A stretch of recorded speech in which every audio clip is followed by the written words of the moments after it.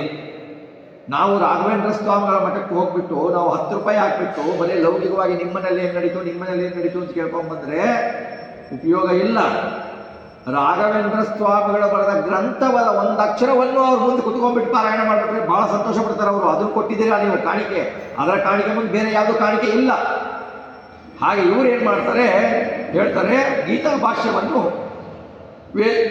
ಬದ್ರಿನಾರಾಯಣಗೆ ಒಪ್ಪಿಸ್ತಾರೆ. ಬದ್ರಿನಾರಾಯಣ ಅದು ಹೇಳ್ತಾರೆ, ದೇವಂ ನಾರಾಯಣಂ ನತ್ವ ಸರ್ವದೋಷ ವಿವರ್ಜಿತಂ ಪರಿಪೂರ್ಣಂ ದೃಷ್ಟಾನ್ ಗೀತಾರ್ಥನ್ನು ವಕ್ಷಾಮಿ ಶಕ್ತಿತಃ ಅಂತ ಹೇಳ್ತಾರೆ, ಶಕ್ತಿತಃ ಅಂತ ಹೇಳ್ತಾರೆ. ಇದು ಪ್ರಥಮ ಪದ್ಯ. ಇದನ್ನೆಲ್ಲ ಕೇಳ್ತಾರೆ ವೇದವ್ಯಾಸದೇವರು. ಕೇಳಿಬಿಟ್ಟು ಆಮೇಲೆ ಹೇಳ್ತಾರೆ, ನೀನು ಬರೆದಿದ್ದೀಯಾ, ಒಂದು ತಿದ್ದುಪಡಿ ಆಗಬೇಕಲ್ಲ ಇದರಲ್ಲಿ. ಆವಾಗ ಕೆಲವರು ಕೇಳ್ಬೋದು, ಅಯ್ಯೋ ತಿದ್ದುಪಡಿ ಅಂದರೆ ಆಚಾರ ತಪ್ಪು ಬರೆದು ಬಿಟ್ಟಿದ್ದಾರೆ ಅಂತ ತಿಳ್ಕೊಂಡು. ಆವಾಗ ಬದ್ರಿನಾರಾಯಣ ಹೇಳ್ತಾರೆ, ನೀನೇನು ಬರೆದಿದ್ದೀಯಾ, ವಕ್ಷಾಮಿ ಶಕ್ತಿತಃ ಅಂತ ಬರೆದಿದ್ದೀಯ. ನಿನ್ನ ಶಕ್ತಿ ಅಪಾರ. ಇಲ್ಲಿ ಬರೆದಿರೋದು ನೀನು ಶಕ್ತಿ, ನನ್ನ ಶಕ್ತಿ ಎಂದು ಬರೆದಿದ್ರೆ ಈ ಜನಕ್ಕಲ್ಲ, ಯಾರು ದೇವತೆಗಳಿಗೆ ಅರ್ಥ ಆಗಲ್ಲ. ಅದಕ್ಕೆ ನೀನು ಸ್ವಲ್ಪ ಬದಲಾವಣೆ ಮಾಡಿ ಲೇಷತಃ ಅಂತ ಬರೀ, ಸ್ವಲ್ಪ ಮಟ್ಟಿಗೆ ಬರೆದಿದ್ದೇನೆ ಅಂತ ಹೇಳಿ. ನಿನ್ನ ಶಕ್ತಿಯನ್ನು ಪೂರ್ತಿ ಹೇಳಿದರೆ ಗರುಡ ಶಿಷ್ಯ ರುದ್ರರಿಗೆ ಅರ್ಥ ಆಗಲ್ಲ, ಇನ್ನು ಈ ಮಾನವರಿಗೇನು ಅರ್ಥ ಆಗಬೇಕು. ಹಾಗೆ ಬರಿಬೇಡ, ನಿನ್ನ ಮಹಿಮೆ ಅಪಾರ ಅಂತ ನಾರಾಯಣ ಹೇಳ್ತಾನೆ. ನಾವು ಹೇಳೋದಲ್ಲ, ಯಾರು ಹೇಳೋದಲ್ಲ, ಸಾಕ್ಷಾತ್ ನಾರಾಯಣ ಹೇಳ್ತಾನೆ.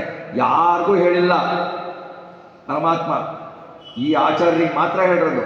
ನೀವು ಶಕ್ತಿತಃ ಅಂತ ಬರಿಬೇಡಿ, ಲೇಷತಃ ಅಂತಾನೆ ಈಗೆಲ್ಲ ಬರೋದು ಪಾಠಗಳೆಲ್ಲ ಲೇಷತಃ ಅಂತಾನೆ ಬರೋದು, ಶಕ್ತಿತಃ ಅಂತ ಬರಲ್ಲ. ಆಮೇಲೆ ಅದನ್ನು ನೋಡಿ ಶಿಷ್ಯರಿಗೆ ಒಂದು ಬೆಳಕು ಕಂಡಂಗಾಗತ್ತೆ.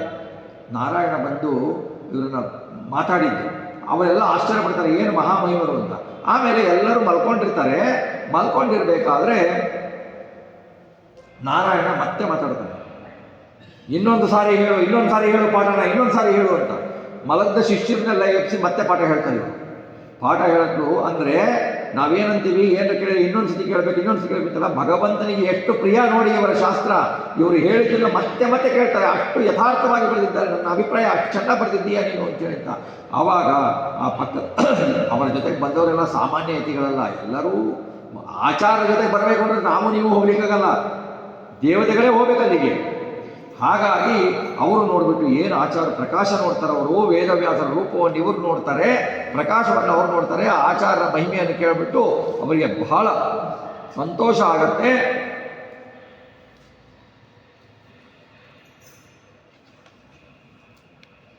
ಆಮೇಲೆ ಆಚಾರ್ಯರು ಅಲ್ಲಿ ಕುಳಿತುಕೊಂಡ್ಬಿಟ್ಟು ಅಲಕನಂದಾ ನದಿಯಲ್ಲಿ ಅರುಣೋದಯದ ಕಾಲದಲ್ಲಿ ಸ್ನಾನ ಮಾಡ್ತಾ ಇರ್ತಾರೆ. ಅರುಣೋದಯದ ಕಾಲ ಅಂದರೆ ಸೂರ್ಯನ ಉದಯಕ್ಕಿಂತ 2.5 ಗಂಟೆ ಮುಂಚೆ. ಸೂರ್ಯ ಉದಯ ಆದಮೇಲೆ 2.5 ಗಂಟೆ ಮೇಲೆ ನಾವು ಸ್ನಾನ ಮಾಡ್ತೀವಿ. ಅವರು 2.5 ಗಂಟೆ ಮುಂಚೆ ಮಾಡಬೇಕು. ಮಾಡಿದರೆ ಎಲ್ಲ ದೇವತೆಗಳ ಸನ್ನಿಧಾನ ಅಲ್ಲಿರುತ್ತೆ. 2.5 ಗಂಟೆ ಆದಮೇಲೆ ಮಾಡಿದರೆ ಪುಣ್ಯ ಅಲ್ವಾ? ರಾತ್ರಿ ಎಲ್ಲ ಕೆಲಸ ಮಾಡಿ ನಿಶಾಚರಣೆಗೆ ರಾತ್ರಿ ಮಧ್ಯಾಹ್ನ ಸೂರ್ಯ ಇನ್ನೇನು ಮುಳುಗಬೇಕು ಅನ್ನುವಾಗ ಸ್ನಾನ ಮಾಡೋರು. ಹಾಗಾಗಿ ಅವಾಗ ಯಾರೂ ಇರಲ್ಲ ಅಲ್ಲಿ, ದೇವತೆಗಳೆಲ್ಲೂ ಅಲ್ಲಿ.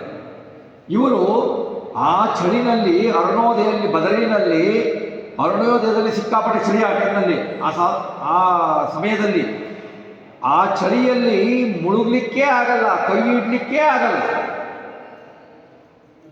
ಮಾಮೂಲಿ 8 ಗಂಟೆ 10 ಗಂಟೆ ಹೋಗಿ ಆ ಅಲ್ಕಾರದಲ್ಲಿ ಕೈ ಇಡ್ತೀನಿ ಅಂದರೆ ಕೈ ಹಿಂಗಿರ್ತದೆ. ಆಚಾರ್ಯರು ಮುಳುಗಿ ಕುತ್ಕೊಂಡು ಇರೋರು, ಮುಳುಗಿ ಬರೋರು. ಮುಳುಗಿ ಬಂದುಬಿಟ್ಟು ಕಾಷ್ಟ ಮೌನ ಆಚರಿಸಿದ್ರು 48 ದಿವಸ. ಕಾಷ್ಟ ಮೌನ ಅಂದರೆ ಏನು? ಮೌನ ವ್ರತ ಅಂತ ಮಾಡ್ತೀವಿ. ಮೌನ ವ್ರತ ಅಂದರೆ ಏನು? ಮೌನ ಅಂದರೆ ಏನು? ಭೀಮಸೇನಿಗೆ ಮುನಿ ಅಂತ ಕರೆದ್ರು. ಮೌನ ಅಂದರೆ ಮುನಿ ಮೌನವಾಗಿದ್ದ ಅಂತ. ಭೀಮಸೇನ ಮಾತಾಡ್ತಾನೆ ಇದ್ನಲ್ಲ, ಅವನು ಹೇಗೆ ಮುನಿ ಅಂತ ಅಂದರೆ ಭಗವಂತನನ್ನು ಬಿಟ್ಟು ಬೇರೆ ಮಾತುಗಳನ್ನು ಆಡದೇ ಇರುವುದು ಮೌನ. ನಾ ಮೌನ ವ್ರತ ಮಾಡಿದ್ದೀನಿ ಆಚಾರ್ಯ, ಪಾಠನೂ ಇಲ್ಲ, ಪ್ರವಚನನೂ ಇಲ್ಲ, ಏನಿಲ್ಲ, ಏನು ಕೇಳಲ್ಲ, ಮನೆ ಒಳ ಸುಮ್ಮನೆ ಅದು ಮೌನ ಅನ್ಸಲ್ಲ. ಮೌನ ಅಂದರೆ ಪಾಠ ಪ್ರವಚನಗಳು ನಡೀಬೇಕು, ಭಗವಂತನನ್ನು ಬಿಟ್ಟು ಬೇರೆ ಆಗಬಾರ್ದು. ನಾವು ಮೌನ ವ್ರತ ಮಾಡ್ತೀವಿ, ಊಟ ಮಾಡ್ಬೇಕಾದ್ರೆ ಮಾಡ್ತೀವಿ, ಊಟ ಮಾಡ್ಬೇಕಾದ್ರೆ ಮೌನ ವ್ರತ, ಬಾಯಿ ಮಾತ್ರ ಸುಮ್ಮನೆ ಇರುತ್ತೆ, ಕೈ ಕರಿತಾ ಇರುತ್ತೆ ಅವನಿಗೆ ಅಲ್ವಾ, ಕೈ ಕರಿತಾ ಇರುತ್ತೆ. ಆವಾಗ ಬಾಯಿ ಕರೆದು ನಾನೇನು ಮಾಡಿದ್ದೇನೆ, ಅವನು ಇಲ್ಲಿಂದ ಕರಿತೀಯಲ್ಲ ನನ್ನಿಂದ ಕರಿ ಅಂತ. ಹೀಗೆ ಮೌನ ವ್ರತ ಆಗಲ್ಲ, ಮೌನ ಶುದ್ಧ ಮೌನ ಇರಬೇಕು, ಭಗವಂತನ ನೆನೆಸ್ತಾ ಇರಬೇಕು. ಹಾಗಿರಲ್ಲ, ಏನಿಲ್ಲ ಇವ್ರು ಆಗ ಮೌನ ಮಾಡ್ಬಿಟ್ರೆ ಅವನೇನು ಬರ್ತದೆ ಇಲ್ಲ, ಮುಂದೆ ಹೋಗ್ಬಿಡ್ತದೆ. ಇವರು ಕೈಯಿಂದ ಕರೆಯೋದು, ಹಾಗೆ ಮಾಡೋದು, ಸನ್ನೆ ಮಾಡೋದು, ಹಾಗೆ ಮಾಡೋದು, ಇದು ಮಾಡೋದು, ಯಾವೂ ಇರಬಾರ್ದು. ಕಾಷ್ಟ ಮೌನ ಮಾಡಿ ಉಪವಾಸ ಮಾಡಿದರು 48 ದಿವಸ. ಅವರು ಒಂದು ಹೊತ್ತು ತೀರ್ಥಪ್ರಾಶನ ಮಾಡಿಬಿಟ್ರೆ ಮುಗಿದೋಯ್ತು. 48 ದಿವಸ ಕಾಷ್ಟಮೌನವನ್ನು ಮಾಡಿದರು, ಕಾಷ್ಟಮೌನ ವ್ರತವನ್ನು ಮಾಡಿದರು. ಆಚಾರ್ಯರು ಬಿಟ್ಟುಬಿಟ್ರೆ 48 ದಿವಸ ಕಾಷ್ಟಮೌನ ವ್ರತವನ್ನು ಮಾಡಿದವರು ವಿದ್ಯಾಮಾನ್ಯರು ಮಾಡಿದ್ರಲ್ಲಿ 48 ದಿವಸ ಮಾಡಿದರು ಕಾಷ್ಟಮೌನ. ಅವರ ಅನುಗ್ರಹದಿಂದ ಇವರೇ ಮಾಡಿದ್ರು ಅಂತ ಆಚಾರ್ಯರು ಮಾಡೋದಕ್ಕೆ ಏನಿದೆ, ಅವ್ರಿಗೇನು ಆಹಾರ ಬೇಕು. ಆಮೇಲೆ ಅವ್ರು ಹಾಗೆ ಮಾಡಿದಾಗ ಅವರಿಗೇನಾಯಿತು ಅಂತಂದರೆ ಅಪ್ಪಣೆ ಬಂತು. ಮಧ್ಯರಾತ್ರಿ ಬಂದಾಗ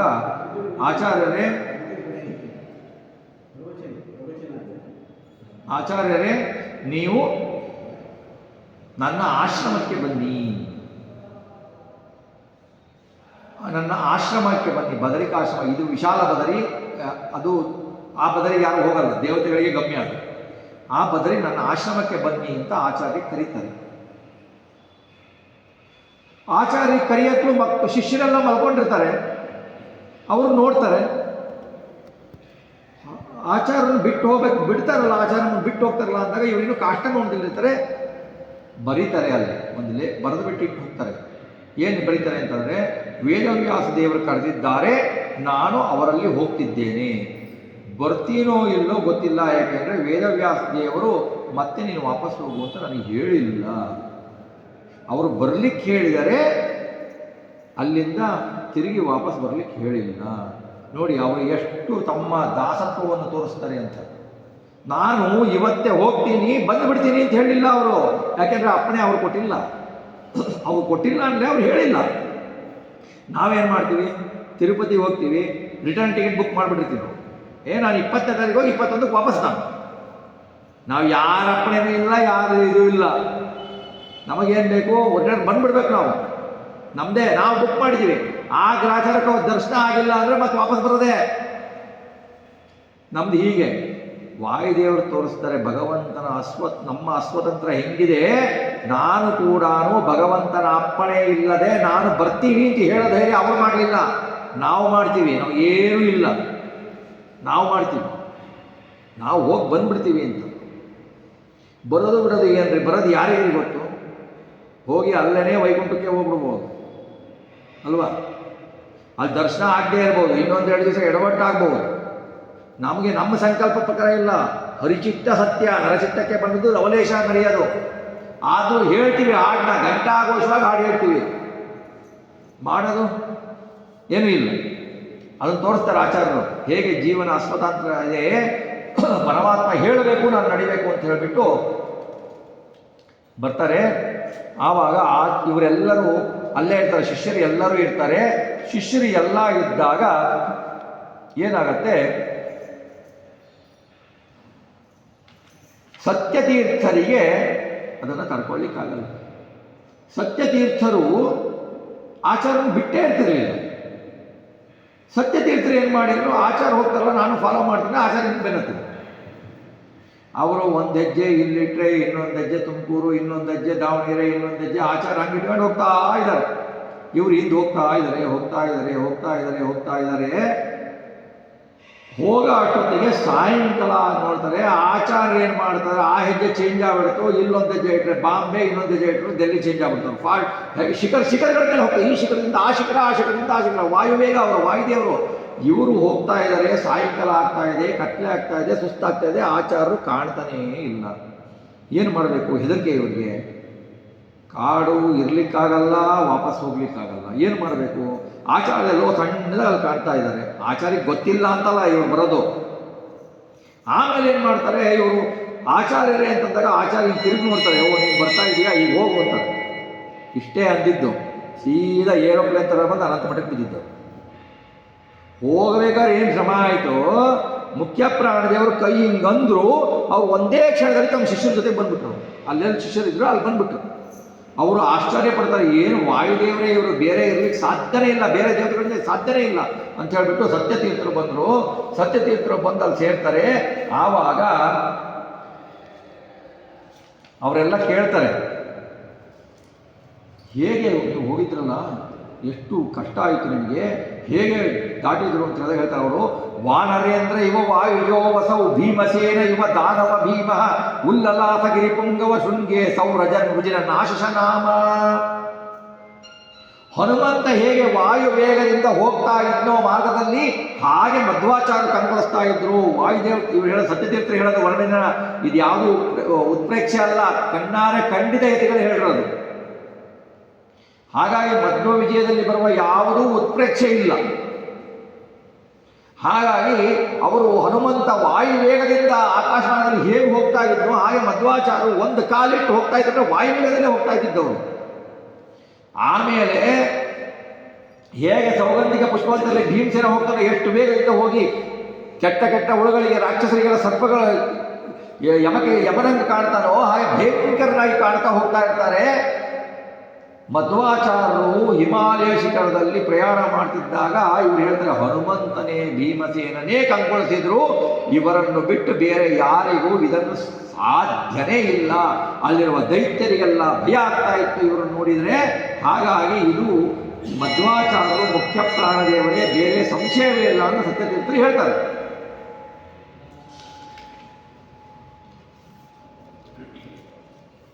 ಆವಾಗ ಇವರಲ್ಲಿ ಹೋಗ್ತಾರೆ.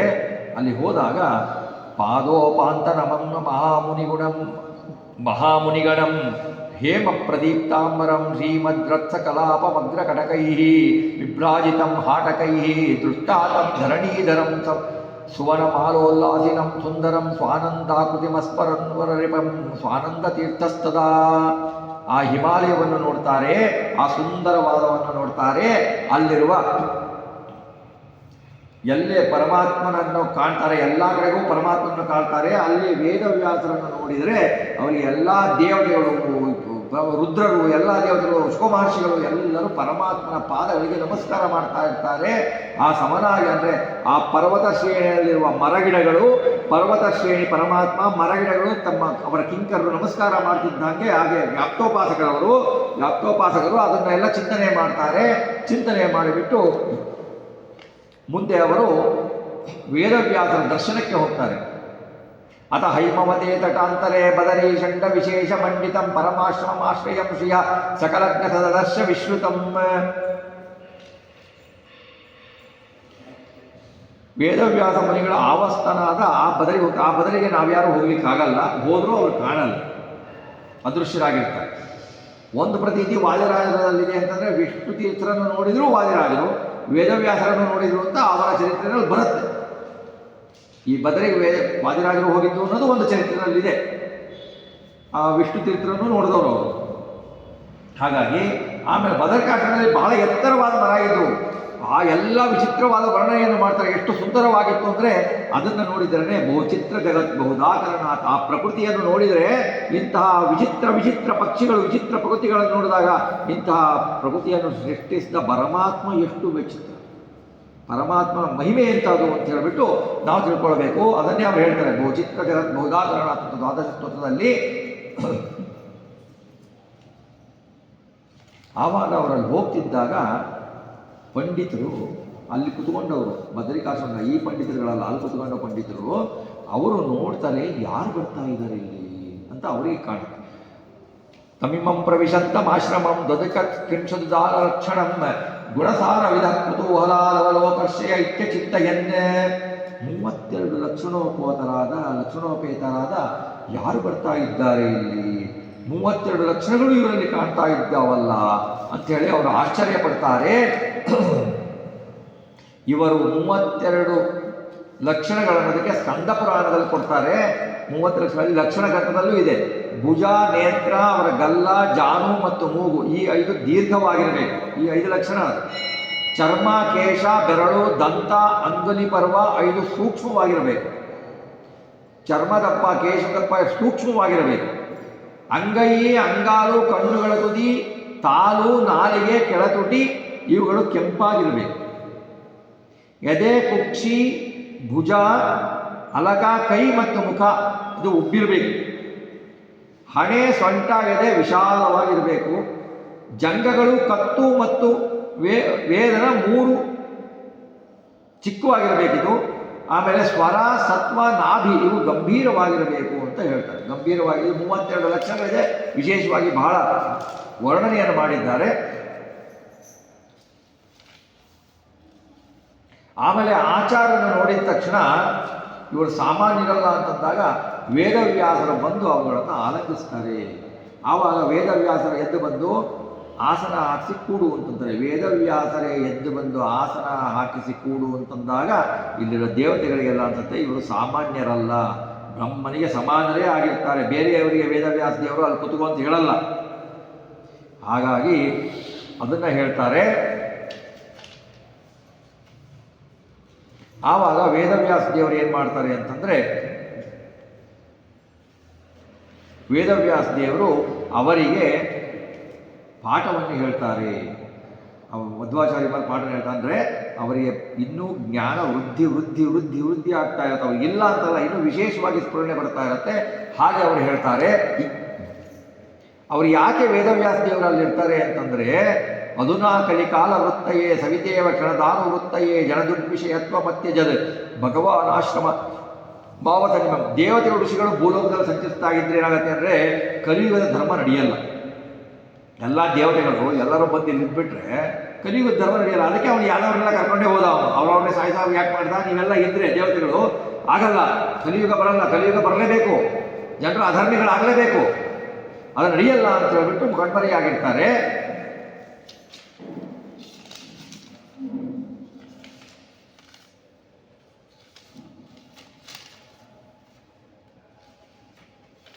ಆಮೇಲೆ ವೇದವ್ಯಾಸರನ್ನು ವರ್ಣನೆ ಮಾಡ್ತಾರೆ.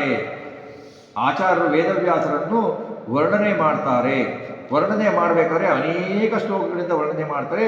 ನಾನು ಕೇವಲಮೇವ ವೈಷ್ಣವಂ ಶಿರವಂತ ಪದಮಾತ್ಮರೋಚಿಷ ತಮಸೋಪ್ಯುಭಯಶ್ಚ ನಾಶಕ ವಿಜಯಂತೆ ನಖರಾರ್ ನವಂ ಬ್ರಹ್ಮೀಂ.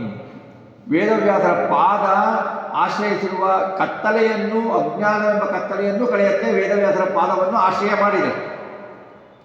ಆ ಪಾದ ಉಗುರುಗಳು ಉದಯಿಸುವ ಸೂರ್ಯನನ್ನು ಜಯಿಸ್ತವೆ. ಪರಮಾತ್ಮನ ಅವಯವಗಳಿಗೂ ಪರಮಾತ್ಮನಿಗೂ ಭೇದವನ್ನು ಕಲ್ಪಿಸಬಾರ್ದು. ಇದು ಶಾಸ್ತ್ರದಲ್ಲಿ ಪರಮಾತ್ಮನ ಉಗುರು ಪರಮಾತ್ಮ ಒಂದೇ, ಪರಮಾತ್ಮನ ಕೂದಲು ಪರಮಾತ್ಮ ಒಂದೇ, ಪರಮಾತ್ಮನ ಕೈ ಪರಮಾತ್ಮ ಒಂದೇ, ಪರಮಾತ್ಮನ ಕಾಲು ಪರಮಾತ್ಮ ಒಂದೇ. ನಾವು ಏನು ಅವಯವಗಳಿಗೆ ಎಲ್ಲ ಕಾರ್ಯಗಳನ್ನು ಭಗವಂತ ಮಾಡ್ತಾನೆ. ನಮಗೆ ಸಾಮಾನ್ಯ ಏನು ಬಂದ್ಬಿಡುತ್ತೆ, ನರಸಿಂಹದೇವರು ಉಗುರಿನಿಂದಲೇ ಹಿರಣ್ಯಕಶಿಪುನ ಸಂವರಿಸ್ಬಿಟ್ರು ಅಂದರೆ ನರಸಿಂಹದೇವರು ಇನ್ನು ತಮ್ಮ ಸ್ವಂತ ಶಕ್ತಿ ಉಪಯೋಗಿಸಿ ಆಯುಧ ಉಪಯೋಗಿಸ್ಬಿಟ್ರೆ ಹೆಂಗಿರೋದು ಅಂತಂದರೆ ಪಾಪ ಬಂತು ಅಂತಲೇ ಅರ್ಥ ಪುರಾಣಕ್ಕೆ. ಉಗುರು ನರಸಿಂಹದೇವರ ಉಗುರೂ ನರಸಿಂಹದೇವರ. ಅದಕ್ಕೇನೆ ಮಧ್ವಾಚಾರ್ಯರು ನಖಸ್ತುತಿ ಅಂತ ಮಾಡಿದ್ದು, ನರಸಿಂಹ ಸ್ತುತಿ ಅಂತ ಮಾಡಲಿಲ್ಲ. ಪಾಂತಸ್ಮ ಪ್ರಭೂತ ವೈರಿ ಬಲವನ್ನ ಮಾಡಿದ್ದೇನು, ನರಸಿಂಹದೇವರ ಉಗುರು. ಅವನ ಗುಣಗಳಿಗೂ ಅವನಿಗೂ ಭೇದ ಇಲ್ಲ, ಪರಮಾತ್ಮನ ಅವಯವಗಳಿಗೂ ಅವನಿಗೂ ಭೇದ ಇಲ್ಲ, ಪರಮಾತ್ಮನ ಅವತಾರಗಳಿಗೂ ಅವನಿಗೂ ಭೇದ ಇಲ್ಲ. ರಾಮ ಬೇರೆ, ಕೃಷ್ಣ ಬೇರೆ, ಬುದ್ಧ ಬೇರೆ, ಕಲ್ಕಿ ಬೇರೆ, ಅವನು ಬೇರೆ, ಇವನು ಬೇರೆ ಅಂದರೆ ಕೇಳಿದ್ದೆಲ್ಲನೂ ನಾಶ. ಹಾಗಿಲ್ಲ ಅದು. ರಾಮ ಇಲ್ಲೂ ಇದ್ದಾನೆ, ಕೃಷ್ಣ ಇದ್ದಾನೆ, ಬುದ್ಧ ಇದೆ, ಎಲ್ಲರೂ ಇಲ್ಲಿ ಇದ್ದಾರೆ. ಗೋಚರಿಸಲ್ಲ ಅಷ್ಟೇ. ಯಾವಾಗಲೂ ಎಲ್ಲ ರೂಪ ಭಗವಂತನ ಇದ್ದೇ ಇರುತ್ತೆ. ಅದು ಪ್ರಕಟವಾಗುವುದು, ಪ್ರಕಟ ಆಗುವುದು ಆಯಾ ಕಾಲಕ್ಕೆ ತಕ್ಕಂತೆ ಪ್ರಕಟ ಆಗುತ್ತೆ. ರಾಮ ಅವತಾರದ ರಾಮನ ಕಾಲದಲ್ಲಿ ಕೃಷ್ಣ ಇಲ್ಲ ಅಂದರೆ ಕೃಷ್ಣ ಇದ್ದಾನೆ, ಆ ರೂಪ ಬಂದಿಲ್ಲ, ಆ ರೂಪ ಈ ರೂಪ ತೋರಿಸಿದ್ದಾನೆ ಅಷ್ಟೇ. ಹಾಗೆ ತಿಳ್ಕೊಬೇಕು ನಾವು. ಕೃಷ್ಣ ಇಲ್ಲ, ಬರೀ ರಾಮ ಇದ್ದಾನೆ, ದ್ವಾಪರ ಯುಗದಲ್ಲಿ ಕೃಷ್ಣ ಬಂದಿದ್ದಾನೆ ಅಂತಂದರೆ ಅದು ಅಪರಾಧ ಆಗುತ್ತೆ, ಮಹಾ ಅಪರಾಧ. ಹಾಗೆ ದೇವರನ್ನು ತಿಳ್ಕೊಳ್ಬಾರ್ದು ನಾವು. ಹಾಗೆ ಅವರ ಎಲ್ಲವನ್ನೂ ವರ್ಣಿಸ್ತಾರೆ, ಅದ್ಭುತವಾಗಿ ವರ್ಣಿಸ್ತಾರೆ. ಇದನ್ನೇ ಒಂದು ಪ್ರವಚನ ಮಾಲಿಕೆ ಮಾಡ್ಬೋದು, ವೇದವ್ಯಾಸ ದೇವರ ಸುಂದರ ಕಥೆಯನ್ನು. ಆಮೇಲೆ ವೇದವ್ಯಾಸರ ಕಂಠ ಹೇಗಿದೆ ಅಂದರೆ ಸತತಂ ಗಲತಾ ಶ್ರುತಶ್ರುತಿತ್ಯತಯೇನೈವ ನಿಕಾಮಮಂಕಿತಃ ಸುವಿಡಂಬಿಕ ಕಂಬುರೀಕ್ಷತೆ ವರರೇಖಾತ್ರಯವಾನ್ ಗುರೋರ್ಗರು. ಕಂಠದಿಂದ ಋಗ್ ಯಜು ಸಾಮ 3 ವೇದಗಳ ಧ್ವನಿಗಳು ಯಾವಾಗಲೂ ಭಗವಂತನ ಕಂಠದಿಂದ ಹೊರಗೆ ಬರ್ತಾ ಇರುತ್ತೆ. ಕೇಳೋರಿಗೆ ಕೇಳ ಯೋಗ್ಯತೆ ಇರೋರಿಗೆ ಕೇಳತ್ತೆ. ಹಾಗೆ ಭಗವಂತನ ಕಂಠದಿಂದ ಬರ್ತಾ ಇರುತ್ತೆ. ಭಗವಂತನ ಮುಖವನ್ನು ವರ್ಣನೆ ಮಾಡ್ತಾರೆ. ಭಗವಂತನ ಮಾತಿನ ಚಾತುರ್ಯ ಹೇಗಿದೆ ಅಂತ ಹೇಳ್ತಾರೆ ನೋಡಿ. ದ್ವಿಜವೃಂದಕೃತಂ ಮಹಾದರಾತ್ ಅನುಯೋಗಾಂತು ಸಹಸ್ರಮತ್ತಮಂ ಇಯಮೇಕ ಪದೇ ಸರಸ್ವತಿ ಶ್ರುತಿ ಭರ್ತೃ ಪರಿಪೂರ ಯತ್ಮಹೋ. ನದಿಯಲ್ಲಿ ಪ್ರವಾಹ ಬಂದಾಗ ಸಾವಿರಾರು ಬಾವಿಗಳು ತುಂಬ್ಕೊಂಡ್ಬಿಡ್ತಾವೆ, ಒಟ್ಟಿಗೆ ತುಂಬ್ಕೊಂಡ್ಬಿಡ್ತವೆ. ಈ ವೇದವ್ಯಾಸರ ವಾಣಿ ಹೇಗಿತ್ತು ಅಂದರೆ, ಬ್ರಾಹ್ಮಣರು 1000 ಪ್ರಶ್ನೆಗಳನ್ನು ಕೇಳಿದರೆ ಏಕಕಾಲದಲ್ಲಿ 1000 ಉತ್ತರ ಕೊಡ್ತಾ ಇದ್ದಾರೆ. ಏಕಕಾಲದಲ್ಲಿ 1000 ಪ್ರಶ್ನೆಗಳನ್ನು ಯಾರು ಕೇಳ್ತಾರೋ ಒಬ್ಬರೇ 1000 ಪ್ರಶ್ನೆ ಅಲ್ಲ, ಒಬ್ಬೊಬ್ಬರು 1000 ಪ್ರಶ್ನೆ, ಎಲ್ಲರಿಗೂ ಒಂದೇ ಸತಿ ಒಂದೇ ಕ್ಷಣದಲ್ಲಿ ಉತ್ತರ ಕೊಡೋರು, ಅವರು ಒಂದೇ ಸಾರಿಯಾಗಿ ಉತ್ತರ ಕೊಡೋರು. ಹಾಗೆ ಅವರ ವಾಕ್ಚಾತುರ್ಯ ಇತ್ತು.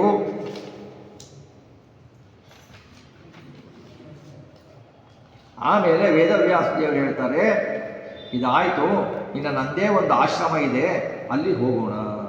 ಇನ್ನೊಂದು ನಾರಾಯಣ ಅಂತ ಇದ್ದಾನಲ್ಲ, ನರನಾರಾಯಣರು. ನಾರಾಯಣ ಪರಮಾತ್ಮ. ನಾರಾಯಣ ಅಂದರೆ ಮೂಲ ರೂಪದ ನಾರಾಯಣ ಅಲ್ಲ, ಅವತಾರ ನಾರಾಯಣ ಇದ್ದಾನೆ, ಅಲ್ಲಿಗೆ ಹೋಗೋಣ, ನಾರಾಯಣಾಶ್ರಮಕ್ಕೆ ಹೋಗೋಣ ಅಂತ ಹೇಳ್ತಾರೆ. ಹಾಗೆ ಹೇಳಲು ನಾರಾಯಣನ ಕರ್ಕೊಂಡು ಹೋಗ್ತಾರೆ ಇವರು. ನಾರಾಯಣನ ಹತ್ರ ಆಚಾರ್ಯರನ್ನ ಕರ್ಕೊಂಡು ಹೋಗ್ತಾರೆ ಅನ್ನೋಲ್ಲಿಗೆ ಈ ಸರ್ಗ ಮುಗಿಯುತ್ತೆ. ಮುಂದಿನ ಸರ್ಗದಲ್ಲಿ ಅವರೇನು ಮಾಡ್ತಾರೆ ಅಂತಂದರೆ, ನಾರಾಯಣನ ಹತ್ರ ಹೋಗ್ತಾರೆ. ನಾರಾಯಣನ ಹತ್ರ ಹೋದಾಗ ನಾರಾಯಣ ದೇವರು ಹೇಳ್ತಾರೆ, ನಾರಾಯಣನ ಅದ್ಭುತವಾಗಿ ನಾರಾಯಣನ ವರ್ಣನೆ ಮಾಡ್ತಾರೆ. ಯಾವ ಥರ ವರ್ಣನೆ ಮಾಡ್ತಾರೆ ಅಂದರೆ, ಅವನ ಅವತಾರ ರೂಪಗಳನ್ನೆಲ್ಲ ತೆಗೆದುಕೊಂಡು, ಇವನು ರಾಮ, ಇವನು ಲಕ್ಷ್ಮಣ, ಇವನು ಹಯಗ್ರೀವ, ಇವನು ಅಜಿತ, ಎಲ್ಲವನ್ನು ಬಹಳ ಸುಂದರವಾಗಿ 10 ಅವತಾರವನ್ನಾಗಲಿ ಸುಮಾರು ಅವತಾರಗಳನ್ನು ಆ ಸರ್ಗದಲ್ಲಿ ವರ್ಣನೆ ಮಾಡಿದ್ದಾರೆ. ವರ್ಣನೆ ಮಾಡಿದಾಗ ನಾರಾಯಣ ದೇವರು ಹೇಳ್ತಾರೆ, ನೀನು ಭೂಮಿಗೆ ಹೋಗಿ ಬ್ರಹ್ಮಸೂತ್ರ ಭಾಷ್ಯವನ್ನು, ನನಗೆ ಸಮ್ಮತವಾದ ಅರ್ಥವನ್ನು ಹೇಳುವ ಬ್ರಹ್ಮಸೂತ್ರ ಭಾಷ್ಯವನ್ನು ರಚನೆ ಮಾಡು ಅಂತ ಆಜ್ಞೆ ಮಾಡ್ತಾರೆ. ಆಜ್ಞೆ ಮಾಡಲು ಆವಾಗ ಆಚಾರ್ಯ ಹೇಳ್ತಾರೆ, ಕಲಿಯುಗದಲ್ಲಿ ದುಷ್ಟ ಜನ ಇದ್ದಾರೆ, ಇವರಿಗೆ ಏನೂ ಗೊತ್ತಿಲ್ಲ, ಏನು ಸಾಧನೆ ಇಲ್ಲ, ಮೂರ್ಖರು, ಕಪಟಿಗಳು. ಯಾವಾಗ ಹೇಳ್ತಿರೋದು? 825 ವರ್ಷಗಳಿಗೆ. ಈಗಲ್ಲ ಅಂದರೆ ಆವಾಗೇ ಅವ್ರು ಹಂಗೆ ಹೇಳಿದ್ರು ಅಂದರೆ ಈಗ ನಾವು ಹಿಂಗಿರ್ಬೇಕು. ಆವಾಗ ಅಂತ ಇದ್ರೆ ಕಲಿಯುಗದ ಜನ ಮೂರ್ಖರಿದ್ದಾರೆ, ಅಂಥವರಿಗೆ ಈ ವೇದವು ಆಗಲ್ಲ, ವೇದಗಳನ್ನು ಕೊಡಬಾರದು. ಇವರು ಹಾಳು ಮಾಡಿಬಿಡ್ತಾರೆ ವೇದಗಳನ್ನು ಕೊಟ್ಟರೆ, ಇವರಿಗೆ ನಾನು ಅರ್ಥ ಬರಿಬಾರ್ದು ಅಂದಾಗ ನಾರಾಯಣ ದೇವರು ಹೇಳ್ತಾರೆ, ನೋಡು, ಎಲ್ಲರೂ ಹಾಗಿಲ್ಲ, ಕೆಲವೊಬ್ಬರು ಇದ್ದಾರೆ, ಸಾತ್ವಿಕರಿದ್ದಾರೆ, ಅವರು ಪಾಪ ಅವರಿಗೆ ಅರ್ಥ ಆಗ್ತಾ ಇಲ್ಲ, ನೀನು ಹೇಳಿದರೆ ಅವರು ಉದ್ಧಾರ ಆಗ್ತಾರೆ, ಅವರಿಗೋಸ್ಕರ ಹೇಳಿ. ಎಲ್ಲರನ್ನೂ ಉದ್ಧಾರ ಮಾಡಲಿಕ್ಕಾಗಲ್ಲ. ಅವರವರ ಯೋಗ್ಯತೆಯ ಸಲುವಾಗಿ ಅವರವರು ಹೇಗೆ ಒಂದೇ ಅರ್ಥನ ಯಾರು ಹೇಳಿದರೆ ನಾವು ತಿಳ್ಕೊಳ್ಳೋದು ಬೇರೆ, ಬೇರೆಯವ್ರು ತಿಳ್ಕೊಳ್ಳೋದು ಬೇರೆ, ಇನ್ನೊಬ್ರು ತಿಳ್ಕೊಳ್ಳೋದು ಬೇರೆ. ಅವರವರ ಯೋಗ್ಯತೆ ಮೇಲೆ ಹೋಗುತ್ತೆ ತಿಳ್ಕೊಳ್ಳೋದು. ಒಂದೇ ಪದದ ಅರ್ಥ ಯಾವ ಥರದಲ್ಲೂ ಆಗ್ಬೋದು.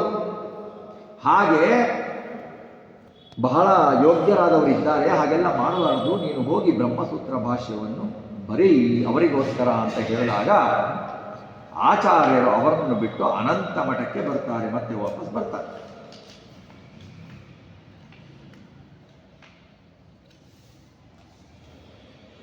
ಚೋದಯಂತ ಮತಗಂತು ಮಾದರ ತತ್ರ ಧರ್ಮಜಮಜಂ ಪ್ರಣಮ್ಯ ಸಹ ಸೌಖ್ಯತೀರ್ಥಕ ವಿಲೋಕನಾಯಕೋ ವೇದನಾಯಕ ಪುರಸ್ತರೋ ಯಯೌ. ಹಾಗೆ ಹೇಳದ್ದು ಆಚಾರ್ಯರು ಅವರನ್ನು ಬಿಟ್ಟು ಬರ್ತಾರೆ. ಬಿಟ್ಟು ಬರ್ಬೇಕಾದ್ರೆ ಹೇಗೆ ಬರ್ತಾರೆ ಅನ್ನೋದಕ್ಕೆ, ಪರ್ವತದಿಂದ ಇಳಿತಾ ಇರ್ಬೇಕಾದ್ರೆ ಅವ್ರು ಇಳಿಯೋ ಗಂಭೀರ ನಡೆ ನೋಡಿಬಿಟ್ಟು ಕ್ರೂರ ಮೃಗಗಳು, ಹುಲಿ, ಸಿಂಹ ಇವುಗಳು ಹೆದರ್ತಾ ಇರ್ತವೆ. ಅಷ್ಟು ಕ್ರೂರವಾಗಿ ಅವ್ರಿಗೆ ಕಾಣ್ತಾ ಇರ್ತಾರೆ. ಅವರು ದೈತ್ಯರಿಗೂ ಕ್ರೂರವಾಗಿ, ಕ್ರೂರ ಪ್ರಾಣಿಗಳಿಗೆ ಅವು ನೋಡಿದರೆ ಹೆದರಬೇಕು ಹಾಕಿ ಕಾಣ್ತಾ ಇರ್ತಾರೆ. ಸಣ್ಣ ಇಂಪಾದ ಸಾಧಾರಣ ಪ್ರಾಣಿಗಳಿಗೆ, ಸಾಧು ಪ್ರಾಣಿಗಳಿಗಾಗಲಿ ಸಾಧು ಮನುಷ್ಯರಿಗಾಗಲಿ ಒಳ್ಳೆ ಕಾಂತಿಯುತರಾಗಿ ಕಾಣ್ತಾ ಇರ್ತಾರೆ. ಒಬ್ಬರೇನೆ ನಡ್ಕೊಂಡು ಬರ್ತಾ ಇದ್ರೆ ಒಬ್ಬರಿಗೆ ಒಂದೊಂಥರ, ಒಬ್ಬರಿಗೆ ಒಂದೊಂಥರ ಕಾಣ್ತಾ ಇರ್ತಾರೆ ಅವರು.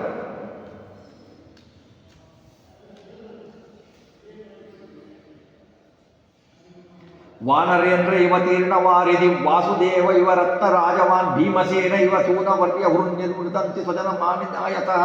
ಹೇಗಿದ್ರು ಹನುಮಂತ ದೇವರು ರಾಮನ ಅಪ್ಪಣೆಯಿಂದ ಸೀತಾದೇವಿಯನ್ನು ಹುಡ್ಲಿಕ್ಕೆ ಹೋಗಿದ್ರಲ್ಲ, ಹಾಗೆ ಇವರು ಒಬ್ಬರೇ ಬದಲಿಗೆ ಹೋದರು. ಬದಲಿಗೆ ಹೋಗ್ಬಿಟ್ಟು ಮುಂದೆ ಬಂದುಬಿಟ್ಟು ತಮ್ಮ ಶಿಷ್ಯರನ್ನು ಸಂತೋಷಪಡಿಸ್ತಾರೆ. ತಾವೊಬ್ಬರೇ ಹಿಮಾಲಯ ದಾಟ್ ಹೋಗಿ, ಯಾಕೆಂದರೆ ಇವ್ರಿಗೆ ಹೋಗ್ಲಿಕ್ಕಾಗಲ್ಲ, ಇವರ ಯೋಗ್ಯತೆ ಅಷ್ಟಿಲ್ಲ ಅಲ್ಲಿ ಹೋಗೋ ಅಷ್ಟು.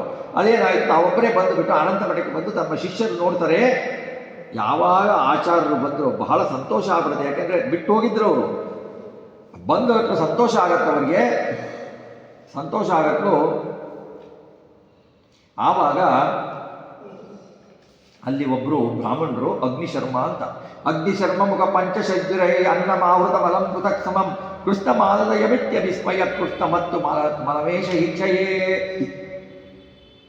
ಅವರೇನು ಮಾಡಿದರು ಅಂದರೆ 5-6 ಜನ ಎಲ್ಲರೂ ಆಚಾರ್ಯ ನಾವು ಭಿಕ್ಷಾ ಪ್ರದಾನ ಮಾಡ್ತೀವಿ, ನೀವು ನಾಳೆ ಹೊರಟಿದ್ದೀರಾ ಅಂತ ಹೇಳ್ಬಿಟ್ಟು 5-6 ಜನ ಭಿಕ್ಷಾ ಮಾಡ್ಕೊಂಡ್ಬಂದು ತಂದಿಡ್ತಾರೆ. ಮುಂಚೆ ಹೆಂಗಿತ್ತು ಅವರೇ ಮಾಡ್ಕೋತಾ ಇರಲಿಲ್ಲ, ಅವರು ಮಾಡಿ ತಂದಿಟ್ಟಿದ್ದು ಇವ್ರು ನೈವೇದ್ಯ ಮಾಡೋರು. ಅಂದರೆ ಅಷ್ಟು ಮಡಿ ಆಚಾರಗಳು ನಡೀತಾ ಇತ್ತು ಅವಾಗ. ಆವಾಗ ನಡೀತಾ ಇತ್ತು. ಆವಾಗ ಆ ಭಿಕ್ಷೆ ತಗೊಳ್ಳೋರು.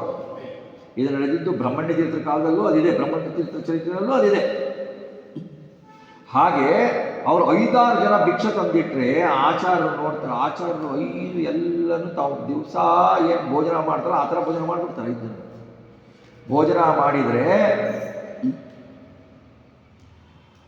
ಸ್ವಲ್ಪನೂ ಬಿಗಲ್ಲ, ಹಂಗೆ ಮಾಡ್ಬಿಡ್ತಾರೆ ಅವರು. ಸ್ವಲ್ಪನೂ ಬಿಗಲ್ಲ ಅಂತೇಳಿ ಎಲ್ಲರೂ ಆಶ್ಚರ್ಯಪಟ್ಟು, ಶಿಷ್ಯರು ಆಶ್ಚರ್ಯಪಡ್ತಾರೆ, ಏನು ಭೋಜನ ಮಾಡ್ತಾ ಇದ್ದಾರೆ ಇವರು ಅಂತೇಳಿ. ಅನಂತ ಮಠದಲ್ಲಿ ಬ್ರಹ್ಮಸೂತ್ರ ಭಾಷ್ಯವನ್ನು ರಚಿಸ್ತಾರೆ. ಅನಂತ ಮಠದಲ್ಲಿ ರಚಿಸ್ತಾರೆ. ಅಂದರೆ ಇವರು ಜ್ಞಾನ ಭಕ್ತಿಗಳನ್ನು ಕೊಡ್ತಾ ಇದ್ರು, ಎಲ್ಲರಿಗೂ ಅಹಂಕಾರ ಮಾಡಿ ಅಹಂಕಾರ ಖಂಡಿಸ್ತಾ ಇದ್ರು. ಯಾಕೆ ಅಂದರೆ ವಾಯುದೇವರು ಮೋಕ್ಷ ಕೊಡ್ತಾರೆ ಅಂತ ಇದೆ. ಆ್ಯಕ್ಚುಯಲ್ ಆಗಿ ವಿಷ್ಣು ಒಬ್ಬರೇ ಮೋಕ್ಷ ಕೊಡೋದು ಅಂತಲೇ ಇದೆ ಶಾಸ್ತ್ರದಲ್ಲಿ. ಆದರೆ ವಿಷ್ಣು ಹಿದಾತ ಮೋಕ್ಷಸ್ಯ ವಾಯುಶ್ಚ ತದನುಜ್ಞೇಯ ಅಂತ ಇದೆ. ಭಗವಂತನ ಆಜ್ಞೆಯ ಮೇರೆಗೆ ಕೊಡ್ತಾರೆ. ಅಂದರೆ ಅವರ ಶಾಸ್ತ್ರಗಳನ್ನು ಓದಿದಾಗ, ಅವರ ಶಾಸ್ತ್ರಗಳನ್ನು ಅರ್ಥ ಮಾಡಿಕೊಂಡು ಅದರ ರೀತಿಯಲ್ಲಿ ನಡೆದುಕೊಂಡಾಗ ಅವರ ಶಾಸ್ತ್ರಗಳ ಮೂಲಕ ನಾವು ಮೋಕ್ಷವನ್ನು ಪಡೆಯಬಹುದು ಭಗವಂತನ ಆಜ್ಞೆಯಿಂದ. ಗೀತಾದಲ್ಲಿ ಬರುತ್ತೆ, ಲಕ್ಷ್ಮಿನೂ ಮೋಕ್ಷ ಕೊಡ್ತಾಳೆ ಅಂತಲೇ ಬರುತ್ತೆ. ಗೀತಾದಲ್ಲಿ ಕೃಷ್ಣನೇ ಹೇಳ್ತಾನೆ, ಲಕ್ಷ್ಮಿ ಕೊಡೋ ದಾರಿ ಬಹಳ ಕಷ್ಟ ಇದೆ, ನಿಮಗೆ ಹೋಗ್ಲಿಕ್ಕಾಗಲ್ಲ ಅಂತ. ಲಕ್ಷ್ಮಿನೂ ಫೈನಲ್ಲ ಕೊಡಬೇಕಂದ್ರೆ ಭಗವಂತನೇ ಕೇಳಬೇಕಲ್ವ. ಈಗ ರಾಯರು ಮೋಕ್ಷ ಪ್ರದಾತ ಅಂತಾರೆ. ಮೋಕ್ಷ ಪ್ರದಾತ ಅಂದ್ರೆ ಏನು? ರಾಯರ ಗ್ರಂಥಗಳನ್ನು ಓದಿ, ಮಧ್ವಾಚಾರ್ಯರಿಗೆ ಅನುಸಾರಿಯಾದ ರಾಯರ ಗ್ರಂಥಗಳನ್ನು ಓದಿ ಅದರ ಅಂತರ್ಯಾಮಿತ್ವವನ್ನು ಸಾಧಿಸಿ ಓದಿದಾಗ ಆ ಗ್ರಂಥಗಳ ಮೂಲಕ ನಮಗೆ ಮೋಕ್ಷದ ದಾರಿಯನ್ನು ತೋರಿಸ್ತಾನೆ. ನಾವು ಎಲ್ಲೋ ಹೋಗಬೇಕು ಗೊತ್ತಿರಲ್ಲ, ಎಲ್ಲೋ ಪರಸ್ಪರದಲ್ಲಿ ಹೋಗಿರ್ತೀವಿ ಅಂತ ತಿಳ್ಕೊಳ್ಳಿ, ದಾರಿ ಗೊತ್ತಿರಲ್ಲ, ಗೂಗಲ್ ಮ್ಯಾಪ್ ಇಲ್ಲ ಅಂತ ಬಿಟ್ಬಿಡಿ. ಅದನ್ನು ಹೋದಾಗ ಅಲ್ಲಿ ಯಾರನ್ನಾದ್ರೂ ಕೇಳಿದಾಗ ಅವ್ರು ಇಲ್ಲಿ ತೋರಿಸಿದಾಗ ನೀವು ಹೇಳ್ತೀರಾ ಅವರೇ ಕರ್ಕೊಂಡು ಬಂದರು ನಮಗೆ ಅಂತ ಹೇಳ್ತೀರಾ. ಹಂಗೆ ರಾಘವೇಂದ್ರ ಸ್ವಾಮಿಗಳು ಕರ್ಕೊಂಡು ಬಂದರು ಅಂತ ಅರ್ಥ ಮಾಡಬೇಕು ಅಂದ್ರೆ ಅವರೇ ಮೋಕ್ಷ ಕೊಟ್ಟರು ಅಂತಲ್ಲ, ಅವ್ರು ಕರ್ಕೊಂಡು ದಾರಿ ತೋರಿಸಿದ್ರು. ದಾರಿ ತೋರಿಸಿದವ್ರು ಏನಾದ್ರು ಅವ್ರು ಮುಗಿಸಿದ್ರು ಅಂತಲೇ ಅರ್ಥ. ಹಾಗಾಗಿ ಆ ದಾರಿ ತೋರಿಸಿದ್ರು ಅಂತ ಅರ್ಥ ಮಾಡ್ಕೊಳ್ಬೇಕು. ಆ ಭಾಷೆ ಎಷ್ಟು ವಿಚಿತ್ರವಾಗಿತ್ತು ಅಂದರೆ, ಬಾಲಸಂಗಮಪಿ ಬೋಧ ಯದೃಶಂ ದುರ್ನಿರೂಪ ವಚನಂ ಚ ಪಂಡಿತೈ ಅಪ್ರಮೇಯ ಹೃದಯಂ ಪ್ರಸಾದವತ್ ಸೌಮ್ಯ ಕಾಂತಿ ಚ ವಿಪಕ್ಷ ಭೀಷಣಂ. ಆ ಬ್ರಹ್ಮಸೂತ್ರ ಭಾಷೆ ಎಷ್ಟು ಚೆನ್ನಾಗಿ ವ್ಯಕ್ತ ಮಾಡಿದ್ರು ಅಂದರೆ, ಅಲ್ಪ ಬುದ್ಧಿಯುಳ್ಳ ಜನರಿಗೂ ಅದು ಅರ್ಥ ಆಗ್ತಿತ್ತು, ಚೆನ್ನಾಗಿ ತಿಳಿಸ್ಕೊಡ್ತಾ ಇತ್ತು. ಪಂಡಿತರಿಗೆ ಏನು ಮಾಡಿದ್ರು ಅರ್ಥ ಆಗದೆ ಇರೋಂಥ ಅರ್ಥ ಬರೋಯಿತು. ನಾವು ಸಾಮಾನ್ಯ ಜನರು ನೋಡಿದ್ರೆ ಏನು ಸಾಮಾನ್ಯ ಅರ್ಥ ತಿಳಿಬೇಕೋ ಅಷ್ಟು ತಿಳಿತಾ ಇತ್ತು. ಪಂಡಿತರು ಅದರಲ್ಲಿ ವಿಶೇಷ ಅರ್ಥಗಳು ಹುಡುಕಿದ್ರೆ ಅವ್ರಿಗೆ ಗೊತ್ತಾಗ್ತಾನೆ ಇರಲಿಲ್ಲ, ಅಷ್ಟು ಕಠಿಣ ಇತ್ತು, ಅದು ಅಸಾಧ್ಯನೇ ಇತ್ತು. ಸಜ್ಜನರಿಗೆ ತಿಳಿದುಕೊಳ್ಳೋ ಸಜ್ಜನರಿಗೆ, ದೇವರನ್ನು ನಂಬುವಂಥ ಸಜ್ಜನರಿಗೆ ಅದೇನು ಮಾಡ್ತಾ ಇತ್ತು, ಒಳ್ಳೆ ಶಾಂತ ರೂಪದಿಂದ ಇತ್ತು. ಯಾರು ಅಪಾರ್ಥಗಳನ್ನು ಮಾಡ್ತಾರೋ, ದೇವರಿಲ್ಲ ಅಂತಾರೋ, ಅಂದು ವಾದಿಸ್ಲಿಕ್ಕೆ ಬರ್ತಾರೋ ಅಂಥವ್ರಿಗೆಲ್ಲ ಅತಿ ಭಯಂಕರವಾಗಿ ಇತ್ತು. ಅದನ್ನು ತೋರಿಸ್ತಾರೆ. ಅದನ್ನು ಆಮೇಲೆ 21 ಭಾಷ್ಯಕಾರರು ಭಾಷೆ ಬರೆದಿದ್ದಾರೆ. ಅದಕ್ಕೆ ಹೇಳ್ತಾರೆ, ಅವರು ಯಾರು ಅಂದರೆ ಭಾರತೀ ವಿಜಯಶ್ಚೈವ ಸಚ್ಚಿದಾನಂದ ಏವಚ ಬ್ರಹ್ಮಕೋಶ ಶತಾನಂದ ಊರ್ಧ್ವತ್ವಶ್ಚೈವ ಪಂಚಮಃ ವಿಜಯೋ ರುದ್ರಭಟ್ಟಶ್ಚ ವಾಮನಾಖ್ಯಸ್ತತಾಷ್ಟಮಃ ಸ ಯಾದವ ಪ್ರಕಾಶಶ್ಚ ನವಮಸ್ತಕೀರ್ತಿತಃ ರಾಮಾನುಜಸ್ತತಾ ಭರ್ತೃ ಪ್ರಪಂಚೋ ದ್ರವಿಡಸ್ತತಾ ಬ್ರಹ್ಮದತ್ತೋ ಭಾಸ್ಕರಶ್ಚ ಪಿಶಾಚೋ ವೃತ್ತಿಕಾರಕಃ ತಥಾ ವಿಜಯಭಟ್ಟಶ್ಚ ವಿಷ್ಣುಕಾಂತಸ್ತತೈವ ಚ ವಾದೀಂದ್ರಸ್ತು ತತಃ ಪಶ್ಚಾತ್ ತಥೋ ಮಾಧವದಾಸಕಃ ತತಃ ಪಶ್ಚಾತ್ ಚೇತ್ಯೈಕವಿಂಶತಿ ವಾದಿಭಿ ಪ್ರಣೀತಾನಿ ನಿರಾಚಕ್ರೆ ಕುಭಾಷ್ಯಾಣಿ ಮಹಾಮತಿ. 21 ಭಾಷ್ಯಕಾರರು ಯಾರು ಅನ್ನೋದನ್ನು ಹೆಸರನ್ನು ಕೊಟ್ಟಿದ್ದಾರೆ.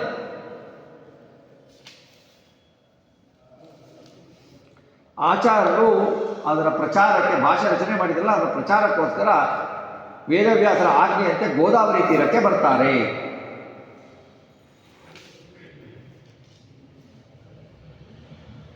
ಗೋದಾವರಿಯಲ್ಲಿ ಒಂದೆರಡು ಪಂಡಿತರು ಬಂದಿರ್ತಾರೆ. ಪಂಡಿತರ ಹತ್ರ ವಾದ ಮಾಡ್ತಾರೆ. ವಾದ ಮಾಡಿ ಅವರು ಅವರ 6 ಸಿದ್ಧಾಂತಗಳನ್ನು ನಿರಾಕರಣೆ ಯಾರ್ಯಾರು ಅಂದರೆ ಇವ್ರದ್ದು ಪ್ರಾಜ್ಞವಿತ್ತಮಯ ಅಪ್ಪುಮಾಗದ ಇವರು ಕೆಲವೊಂದು ಪ್ರಾಭಾಕರರು ಇವ್ರದೆಲ್ಲ ಮತಗಳನ್ನು ನಿರಾಕರಣೆ ಮಾಡ್ತಾರೆ. ವ್ಯಾಕರಣ, ಮೀಮಾಂಸಾ, ವೇದಾಂತ, ಸಾಂಖ್ಯ, ವೈಶೇಷಿಕ, ಗೌತಮೀಯ ಈ 6 ದರ್ಶನಗಳನ್ನು ನಿರಾಕರಿಸ್ತಾರೆ. ಪ್ರಮಾಣಪೂರ್ವಕವಾಗಿ ನಿರಾಕರಿಸ್ತಾರೆ. ಅವ್ರೇನು ಮಾಡ್ತಾರೆ, ಪ್ರತ್ಯೇಕವಾಗಿ ತಮ್ಮ ಶಾಖೆಯಿಂದ ಪರೀಕ್ಷೆ ಮಾಡ್ತಾರೆ. ಬರೀ ಮಧ್ವಶಾಸ್ತ್ರ ನೀವು ಬರೆದಿರೋದಷ್ಟೇ ಅಲ್ಲ, ಅವರ ಶಾಸ್ತ್ರ ಏನು ಹೇಳುತ್ತೆ ಅದನ್ನು ಹೇಳಿ ಪರೀಕ್ಷೆ ಮಾಡ್ತಾರೆ. ಇವರಿಗೆ ಎಲ್ಲರೂ ಹೊಗಳ್ತಾರೆ. ಯಾಕೆ ಅಂತಂದರೆ ಈಗ ಯಾವುದೇ ಮತ ಇರಲಿ ಆ ಮತದವರು ಹೊಗಳ್ತಾರೆ. ಬೇರೆ ಮತದವರು ಇವರು ವಿದ್ವತ್ತಿಗೆ ಅವ್ರ ಮತ ಇವರು ನಮ್ಮ ಮತವನ್ನು ನಮಗಿಂತ ಚೆನ್ನಾಗಿ ಪ್ರತಿಪಾದನೆ ಮಾಡ್ತಾರೆ ಅಂತಂದವರು ಸಿಗಲ್ಲ. ಈ ಆಚಾರ್ಯರಿಗೆ ಮಾತ್ರ ಬೇರೆ ಮತದವರು ಕೂಡ ಇವ್ರನ್ನ ಬಿಟ್ಟರೆ ಇಲ್ಲ ಅನ್ನೋ ಮಟ್ಟಿಗೆ ಬರ್ತಾರೆ. ಆವಾಗ ಅಲ್ಲಿ ಸೇರಿ ಸಭ್ಯರಲ್ಲಿ ಏನಿದ್ರು ಶೋಭನ ಭಟ್ರು ಇದ್ರು. ಶೋಭನ ಭಟ್ರು ಪಾಂಡಿತ್ಯಕ್ಕೆ ಮನಸೋದ್ಬಿಡ್ತಾರೆ. ಶೋಭನ ಭಟ್ರು ಬಹಳವಾಗಿ ನಮಸ್ಕಾರ ಮಾಡ್ತಾರೆ. ಅವರಿಗೆ ನಮಸ್ಕಾರ ಮಾಡಿ ತರ್ಕಶಾಸ್ತ್ರದಲ್ಲಿ ಬಹಳ ಇದು ಮಾಡಿರ್ತಾರೆ. ಅವರು ವಿದ್ವತ್ತಿರುತ್ತೆ ಅವರಿಗೆ. ಅವರನ್ನು ಮೀರಿಸೋರು ಯಾರು ಇರಲ್ಲ. ಅವ್ರನ್ನ ಮೀರಿಸೋರು ಯಾರು ಇರಲ್ಲ. ಅವರು ಆನಂದ ತೀರ್ಥರ ಹತ್ರ ಮಾತಾಡ್ತಾರೆ. ಚೂರ್ಣ ಕೃದ್ವಿವಿಧ ಶಂಕ ಚೂರ್ಣ ಕಶ್ಚೂರ್ಣ ನಾಯ ಬಹುದಾಪ್ಯ ಶಕ್ನುವನ್ನೇ ಅತ್ಯಗದ್ವಿಫಲಧೀ ಪ್ರದಕ್ಷಿಣ ವರ್ತವಾರ್ಜಮನರ್ಘ್ಯಮುಪ್ಯಕೋ. ಒಂದು ಉದಾಹರಣೆ ಕೊಡ್ತಾರೆ. ಈ ಬಲಮುರಿ ಶಂಕ ಇದೆಯಲ್ಲ, ಈಗಿನ ಬಲಮುರಿ ಶಂಕ ಹೇಗಿದೆ ಗೊತ್ತಿಲ್ಲ. ಬಲಮುರಿ ಶಂಕ ಅನೇಕ ಥರದ ಶಂಕವನ್ನು ಪುಡಿ ಮಾಡ್ತಾ ಇರ್ತಾರೆ ಸುಣ್ಣದವರು ತಯಾರು ಮಾಡಲಿಕ್ಕೆ. ಇವನ ಕೈಯಲ್ಲಿ ಒಂದು ಅಮೂಲ್ಯವಾದ ಬಲಮುರಿ ಶಂಕ ಸಿಗುತ್ತೆ. ಅವನು ಒಂದು ಸುಣ್ಣ ಚಿಪ್ಪು ಇದರಿಂದ ತಾಂಬೋಳಿ ಸುಣ್ಣ ಮಾಡಬೇಕಂತ ಮಾಡ್ತಾನೆ. ಪುಡಿ ಮಾಡಲಿಕ್ಕೆ ಪ್ರಯತ್ನ ಮಾಡ್ತಾನೆ. ಅದು ಪುಡಿ ಆಗಲ್ಲ. ಎಷ್ಟೇ ಕಾಯಿಸಿದ್ರು ಪುಡಿ ಆಗಲ್ಲ ಬಲಮುರಿ ಶಂಕ. ಕೊನೆಗೆ ಅವ್ರು ಏನು ಮಾಡಿದ್ರೆ ಪ್ರಯೋಜನ ಇಲ್ಲ ಅಂತ ಒಂದು ದೂರ ಎಸ್ದು ಬಿಡ್ತಾನೆ. ಎಲ್ಲ ಐಶ್ವರ್ಯಗಳನ್ನು ಕೊಡುತ್ತೆ ಬಲಮುರಿ ಶಂಕ ಪೂಜೆ ಮಾಡಿದರೆ. ಅದನ್ನು ಬಿಸಾಕ್ಬಿಡ್ತಾನೆ. ಯಾಕೆಂದರೆ ಅದರ ಮಹತ್ವ ಅವನಿಗೆ ಗೊತ್ತಿಲ್ಲ. ಅದನ್ನೇ ಯಾರು ಹೋಲಿಸ್ತಾರೆ ಶೋಭನ ಭಟ್ರು ಅಂತಂದರೆ ಮಧ್ವಶಾಸ್ತ್ರವನ್ನು ಬಿಟ್ಟವನಿಗೆ ಹೋಲಿಸ್ತಾರೆ. ಮಧ್ವಶಾಸ್ತ್ರ ಸರಿ ಇಲ್ಲ ಅಂತ ಬಿಟ್ಟು ಹೋದವನಿಗೆ ಬಲಮುರಿ ಶಂಕದ ಮಹಾತ್ಮ ಮೂರ್ಖರಿಗೆ ಮತ್ತು ಬಿಸಾಕ್ ಹೋಗಿದ್ದಾರೆ, ಒಳ್ಳೆ ಮೋಕ್ಷ ಕೊಡ ಅಂತ ಹೇಳ್ತಾರೆ. ಬಲಮುರಿ ಶಂಕರ ನಾವು ದೇವರ ಪಕ್ಕದಲ್ಲಿ ಪೂಜೆ ಮಾಡಬೇಕಾದ್ರಿಂದ ಅಭಿಷೇಕ ಮಾಡಬಾರ್ದು.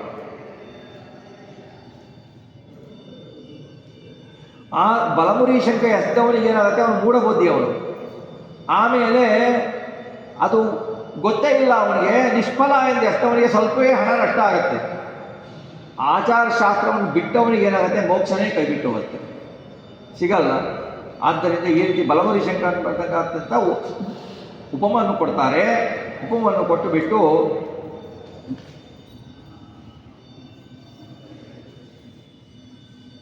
ಶೋಭನ ಭಟ್ಟರಂತವ್ರು ಪೂಜಿಸ್ತಾರೆ ಅಂತಂದರೆ ಆಚಾರ ಸಿದ್ಧಾಂತ ಆವಿರ್ಭಾವ ದೇವತೆಗಳು ಕೂಡ ಆಚಾರ್ಯರನ್ನು ಪೂಜಿಸ್ತಾರೆ. ಶೋಭನ ಭಟ್ರೇ ಪೂಜಿಸಿದ್ರು ಅಂದರೆ ಇನ್ನು ಬೇರೆಯವರೇನು, ಅವರು ಮಹಾಪಂಡಿತರು ಆವಾಗಿನ ಕಾಲದಲ್ಲಿ ಶೋಭನ ಭಟ್ರು. ಆಮೇಲೆ ಆಚಾರ ಸಜ್ಜನರಿಗೆ ಪರತತ್ವವನ್ನು ಓದಿಸ್ತಾರೆ. ಏನಂದರೆ ಬೇರೆ ಬೇರೆ ದೇಶಗಳಿಗೆ ಸಂಚಾರ ಮಾಡುತ್ತಾ ಜನರ ಮನಸ್ಸಿನಲ್ಲಿ ಏನೇನು ವಿಕಲ್ಪಗಳಿದ್ವೋ, ಏನೇನು ವಿಚಾರಗಳಿದ್ವೋ, ಮಧ್ವಶಾಸ್ತ್ರವನ್ನು ಬಿಟ್ಟು ಬೇರೆ ಶಾಸ್ತ್ರಗಳ ವಿಚಾರಗಳೇನಿದ್ವೋ ಎಲ್ಲವನ್ನು ತೆಗೆದುಹಾಕಿ ಪರತತ್ವವನ್ನು ಬೋಧಿಸ್ತಾರೆ. ಪರತತ್ವವನ್ನು, ಪರಲೋಕವನ್ನು ಅಂದರೆ ಮೋಕ್ಷವನ್ನು ಕೊಡುವ ತತ್ವವನ್ನು ಬೋಧಿಸ್ತಾರೆ.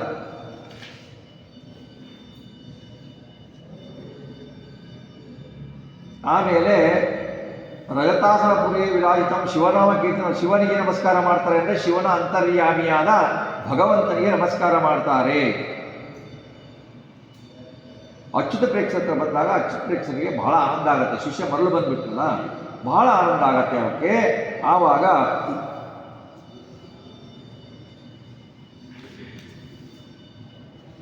ಅವರೆಲ್ಲ ನೋಡಿ ಬಹಳ ಸಂತೋಷ ಪಡ್ತಾರೆ. ಸಂತೋಷ ಪಟ್ಟ ನಂತರ ಶ್ರೀಮದ್ ಆಚಾರ್ಯರು ದೈತ್ಯ ಬಾಧಿತ ಗುಣಗಳನ್ನು ತಿಳಿಸ್ತಾರೆ. ಅವರಿಗೆಲ್ಲ ತಿಳಿಸಿಬಿಟ್ಟು ಉಕ್ತಿ ವಿಸ್ತಮ ಸಕೃತ್ ಸಂಯುಕ್ತಿ ಬೋಧಯನ್ ಬಹುಲಧಿ ಪ್ರಸಂಗತಃ ಶ್ರೇಯಸೋ ಬಿಷಬಿಗುವಾಸ್ಯ ಉದ್ಗತಂ ಮೂಲ ದೋಷವರುಚೇರ ಚಿಂತೆಯನ್. ಅನೇಕ ಬಾರಿ ಯುಕ್ತಿಯುಕ್ತವಾದ ಅಂದರೆ ಯುಕ್ತಿ ಅಂದರೆ ಉಪಾಯಗಳು, ಅನುಮಾನ ಅಂದರೆ ಯುಕ್ತಿ, ಅನುಮಾನ ಅಂದರೆ ಸಂಸ್ಕೃತದಲ್ಲಿ ಯುಕ್ತಿ ಅಂತ, ಕನ್ನಡದಲ್ಲಿ ಡೌಟ್ ಅಂತ, ಸಂಶಯ ಅಂತ, ಅದಲ್ಲ ಸಂಸ್ಕೃತದಲ್ಲಿ ಯುಕ್ತಿ ಅಂತ. ಶಾಸ್ತ್ರವಚನಗಳಿಂದ ಸಿದ್ಧಾಂತದ ಗುರುಗಳಿಗೆ ಬೋಧಿಸ್ತಾರೆ. ನೋಡಿ, ಶಿಷ್ಯನೇ ಗುರುಗಳಿಗೆ ಬೋಧಿಸ್ತಾರೆ. ಆಮೇಲೆ ಆಚಾರ ಸಿದ್ಧಾಂತದಲ್ಲಿ ಮಾಯಾವಾದಿ ಮಠದಲ್ಲೇ ಸ್ಥಿರ ಆಗಿತ್ತು ಅವರ ಅಂತಃಕರಣ. ಅಸ್ವಾರಸ್ಯವನ್ನು ಹೇಳ್ತಾರೆ ಮಧ್ಯಮದಲ್ಲಿ. ಇದನ್ನು ಕೇಳಿಬಿಟ್ಟು ಚೆನ್ನಾಗಿ ರುಚಿ ಗೊತ್ತಾದಾಗ ಇದು ಚೆನ್ನಾಗಿದೆ ಅಂತ ಗೊತ್ತಾಗತ್ತೆ. ಹಾಗಾಗಿ ತಾವು ಮಾಡ್ತಾ ಇರೋ ತಪ್ಪು ಅಂತ ಅವ್ರಿಗೆ ಗೊತ್ತಾಗತ್ತೆ. ಬುದ್ಧಿ ದೋಷವನ್ನು ಆಚಾರ್ಯರು ತಮ್ಮ ಗುರುಗಳ ಬುದ್ಧಿ ದೋಷವನ್ನು ಹೋಗಲಾಡಿಸಿದರು. ಶಿಷ್ಯ ಬರುವುದು ಅವನ ದೋಷ ಹೋಗಲಾಡಿಸಬೇಕು ಅಂತ ಗುರುಗಳ ಹತ್ರ ಬರ್ತಾನೆ. ಈ ಗುರುಗಳ ಹತ್ರ ಬಂದಿರೋದು ಗುರುಗಳ ದೋಷವನ್ನು ನಿವಾರಿಸಲು ಶಿಷ್ಯ ಬರ್ತಾನೆ. ಅದು ಬಹಳ ಉಪಮೇಯನ್ನು ಕೊಡ್ತಾರೆ. ಉಪಮೇಯನ್ನು ಕೊಟ್ಬಿಟ್ಟು ತೋರಿಸ್ತಾರೆ. ಮಧ್ವಶಾಸ್ತ್ರ ಏನಾಗತ್ತೆ ಅಂದರೆ ಸಜ್ಜನಾನ್ ಸಹ ಮಹಾದರೇಣ ನೃನ್ ಪಾಪೀನಾಂ ಪ್ರಭುದಿತೋ ಅಪ್ರಿಯಾಕೃತಿ ದಾರುಣಾಗಮದಾರಣಂ ಗ್ರಾಹ್ಯತ್ಯಪಿ ಸುದರ್ಶನದ್ವಯಂ. ಪಾಪಿಗಳಿಗೆ ಸ್ವಾಭಾವಿಕವಾಗಿಯೇ ಮಧ್ವಶಾಸ್ತ್ರವು ಅಹಿತವಾಗಿ ಕಾಣುತ್ತೆ. ಸತ್ಯ ಹಿತ ಇರಲ್ಲ. ಹಿತ ಹೇಳಕ್ಕೂ ಪಾಪಿಗಳಿಗೆ ಕಾಣುತ್ತೆ. ಭಯಂಕರವಾದ ಪಾಪದ ಸಮೂಹಗಳನ್ನು ನಿವಾರಣೆ ಮಾಡುತ್ತದು. ಅತ್ತ ಸರ್ವೋತ್ತಮರು ಜೀವೋತ್ತಮರು ರಚಿಸಿದ ಇದು ಹೇಗಿರುತ್ತೆ ಅಂದರೆ ಸುದರ್ಶನ ಅಂತ ತಿಳ್ಕೊಳ್ಳಿ. ತಮ್ಮ ಕೆಟ್ಟ ಬುದ್ಧಿಯನ್ನೆಲ್ಲ ಹೋಗಿಸಿ, ಕೆಟ್ಟ ಚಿಂತನೆಯನ್ನೆಲ್ಲ ಹೋಗಿಸಿ ಅದು ಮೋಕ್ಷಕ್ಕೆ ದಾರಿ ಮಾಡಿಕೊಡುವ ಶಾಸ್ತ್ರವನ್ನು ಕೊಡುತ್ತೆ. ವೈಷ್ಣವ ದೀಕ್ಷೆಯನ್ನು ಕೊಟ್ಟು ಅವರಿಗೆ ಉಪದೇಶ ಮಾಡ್ತಾ ಇರ್ತಾರೆ. ಹಾಗಾಗಿ ಆಮೇಲೆ ಮತ್ತೆ ಬರುತ್ತೆ ವಿಘ್ನ ಪರಿಹಾರಕ್ಕಾಗಿ ಕೃಷ್ಣ ಪ್ರತಿಷ್ಠಾಪನೆಯನ್ನು ಮಾಡಬೇಕು ಉಡುಪಿನಲ್ಲಿ ಅಂತ ಬರುತ್ತೆ. ಉಡುಪಿನಲ್ಲಿ ಇದ್ದಾಗ ಕೃಷ್ಣ ಪ್ರತಿಷ್ಠಾಪನೆ ಆಗಿಲ್ಲ. ನನ್ವನನ್ಯ ಶರಣಾತ್ಮನಂ ಸತಾಂ ಸಿದ್ಧಿ ವಿಘ್ನ ಮುಖದೋಷ ಭೇಷಜಂ ಐಚ್ಛದಕ್ಷಲ ದಯೋದಯಾದವಂ ರೌಪ್ಯಪೀಠ ಪುರಗತ್ಕದಾಚನ. ಈಗ ಏನಾದರೂ ಇಷ್ಟ ಸಿದ್ಧಿ ಆಗಬೇಕು, ಪಾಪಗಳ ನಾಶ ಆಗಬೇಕು ಅಂದರೆ ಇಲ್ಲಿ ಕೃಷ್ಣ ಮೂರ್ತಿಯನ್ನು ಸ್ಥಾಪಿಸಬೇಕು ಅಂತ ಯೋಚನೆ ಮಾಡ್ತಾರೆ ಆಚಾರ್ಯರು. ಯೋಚನೆ ಮಾಡ್ತಾರೆ. ಆವಾಗ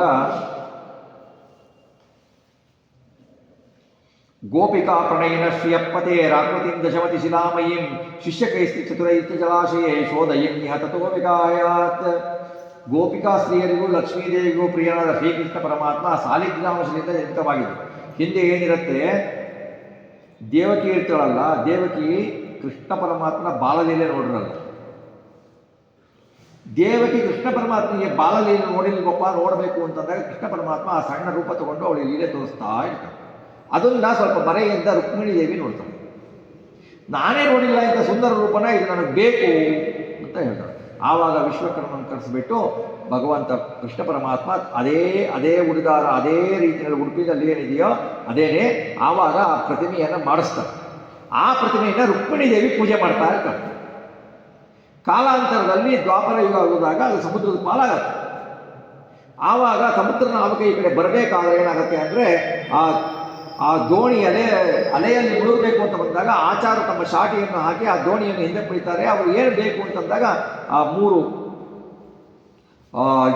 ಗೋಪಿಚಂದ್ರನ ಪತಿಯನ್ನು ಕೊಡಿ ಅಂತಂದಾಗ ಅವ್ರು ಕೊಡ್ತಾರೆ. ಆಚಾರ್ಯಗೆ ಗೊತ್ತದರಲ್ಲಿದೆ ಅಂತ ಅದನ್ನು ತೆಗೆದುಕೊಂಡು ಬಂದುಬಿಟ್ಟು ಸರೋವರದಲ್ಲಿ ಎಲ್ಲ ಪ್ರತಿಷ್ಠಾಪನೆಯ ಕ್ರಿಯೆಗಳನ್ನೆಲ್ಲ ಮುಗಿಸಿ ಅದನ್ನು ಪ್ರತಿಷ್ಠಾಪನೆ ಮಾಡ್ತಾರೆ. ಕೃಷ್ಣನ ಪ್ರತಿಷ್ಠಾಪನೆ ಮಾಡಿ ಆ ಉಡುಪಿಯಲ್ಲಿ ಹೀಗೆ ಕಾಣುವ ಕೃಷ್ಣದೇವರು ಮಧ್ವಕರಾರ್ಚಿತ ಕೃಷ್ಣದೇವರು, ರುಕ್ಮಿಣಿ ಕರಾರ್ಚಿತ ಅಲ್ಲ, ಮಧ್ವ ಪ್ರತಿಷ್ಠಾಪಿತ. ಮಧ್ವಾಚಾರ್ಯ ಪೂಜೆ ಮಾಡಿದ್ರು, ಮಧ್ವ ಪ್ರತಿಷ್ಠಾಪಿತ ಅದು.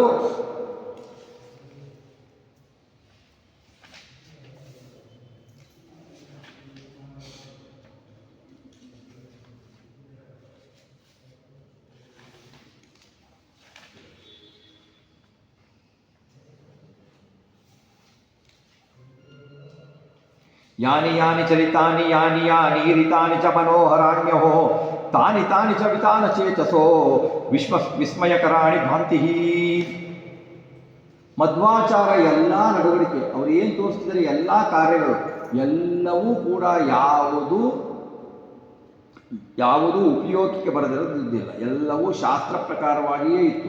ಎಲ್ಲ ಅದ್ಭುತ ಲೀಲೆಗಳು, ಒಂದರಿಗಿಂತ ಒಂದು ಅದ್ಭುತ ಲೀಲೆಗಳು. ಯಾವಾಗ ಯಾವುದು ಸಮಯ ಕಳೆಯುವುದಕ್ಕೆ ಅಂತ ಇಲ್ಲ, ಯಾವಾಗಲೂ ಪರಮಾತ್ಮನ ಧ್ಯಾನ, ಪರಮಾತ್ಮನ ಬಗ್ಗೆ ಪ್ರವಚನ, ಪರಮಾತ್ಮನ ಬಗ್ಗೆ ಪಾಠ, ಪರಮ ಶಿಷ್ಯರಿಗೆ ಅದೇ ರೀತಿಯಾಗಿ ಹೇಳ್ಕೊಡ್ತಾ ಇದ್ರು. ಅವರ ಒಂದೊಂದು ನುಡಿಯೂ ಆಶ್ಚರ್ಯಗೊಳಿಸುವ ಹಾಗಿತ್ತು ಅವರದು. ಆಚಾರ್ಯ ಏನು ಮಾಡ್ತಾರೆ, ಭಾಷೆ ನಿರ್ಮಾಣಾಧಿಕಾರದಂಥ ಆಚಾರ್ಯರು ಮರಳಿ ಬದಲಿಗೆ ಹೋಗ್ತಾರೆ. ಆವಾಗ ಶ್ರಮ ಇಲ್ಲದೆ ಅನುಸರಿಸ್ತಾರೆ. ಪರಮಾತ್ಮ ನಿಪ್ರಿಯಾದ ಬದಲಿಕಾಶ್ರಮಕ್ಕೂ ಅವ್ರು ಶ್ರಮ ಇಲ್ಲದೆ ಹೋಗ್ತಾರೆ. ಮುಖ್ಯ ಪ್ರಾಣದೇವರು ಅಂದಮೇಲೆ ಅವ್ರು ಶ್ರಮ ಇರುತ್ತೆ ಅಂತ ಹೇಳಲಿಕ್ಕಾಗದೇ ಇಲ್ಲ. ಯಾಕೆಂದರೆ ಅವ್ರಿಗೆ ಅಗಣಾಶ್ಮ ಸಮ ಅಂತಾರೆ. ಅವ್ರಿಗೆ ಶ್ರಮ ಇಲ್ಲ, ಯಾಕೆಂದರೆ ಅವ್ರಿಗೆ ಶ್ರಮ ಬರಲಿಕ್ಕೆ ಸಾಧ್ಯನೇ ಇಲ್ಲ. ಪ್ರಣಮ್ಯ ಗುರು ಮಾದರಾಧತ ನಿಯೋಗತೋ ಯೋಗ್ಯತ ಸತಸ್ಯ ಜಗತಾಂ ಹಿತಂ ವಿದದತೋ ಗತಸ್ಸಾನುಗ ಮೈಷ್ಟ ಹೃದಯೋ ಮಹಾಮಹಿಮ ಸಿಂಧುರಾನಂದತೋ ನಿಜೈರಭಿಗತೋ ವರವದ್ರಜತ ಪೀಠ ವಾಸಂ ಹರಿಂ. ರಜತಪೀಠದಲ್ಲಿ ಅವರಿಂದ ಪ್ರತಿಷ್ಠಾಪನಾದ ಭಗವಂತ ಅಲ್ಲಿ ಬಹಳ ಸುಂದರನಾಗಿ ನಿಂತಿದ್ದಾನೆ.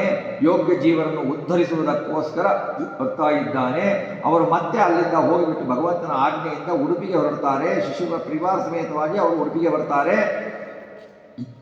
ಪ್ರತಿಷ್ಠಾಪಿಸಿದ ಶ್ರೀಕೃಷ್ಣನನ್ನು, ಶ್ರೀಮದ್ ಅನಂತಾಸನ ದೇವರನ್ನು ನಮಸ್ಕಾರ.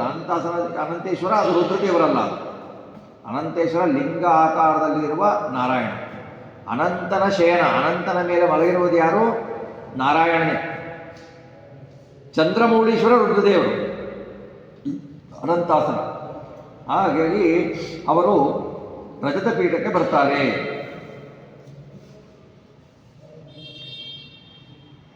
ಉಡುಪಿಯ ಶ್ರೀಕೃಷ್ಣನ ಶ್ಲೋಕ ಇದೆ. ಶ್ರೀಕೃಷ್ಣ ಶ್ಲೋಕ ಆದಮೇಲೆ ಆಚಾರ್ಯರು ಬದರಿಕಾಶ್ರಮಕ್ಕೆ ಹೋಗಿ ತೌಳವ ದೇಶದಲ್ಲಿ ಪರಶುರಾಮನ ಕ್ಷೇತ್ರ, ಅದು ಸಮುದ್ರವನ್ನೇ ಹಿಂದೆ ಸರಿಸಿ ಅದೆಲ್ಲ ಕ್ಷೇತ್ರವನ್ನು ಮಾಡಿಕೊಂಡವನು ಪರಶುರಾಮನ ಕ್ಷೇತ್ರ ಅದು.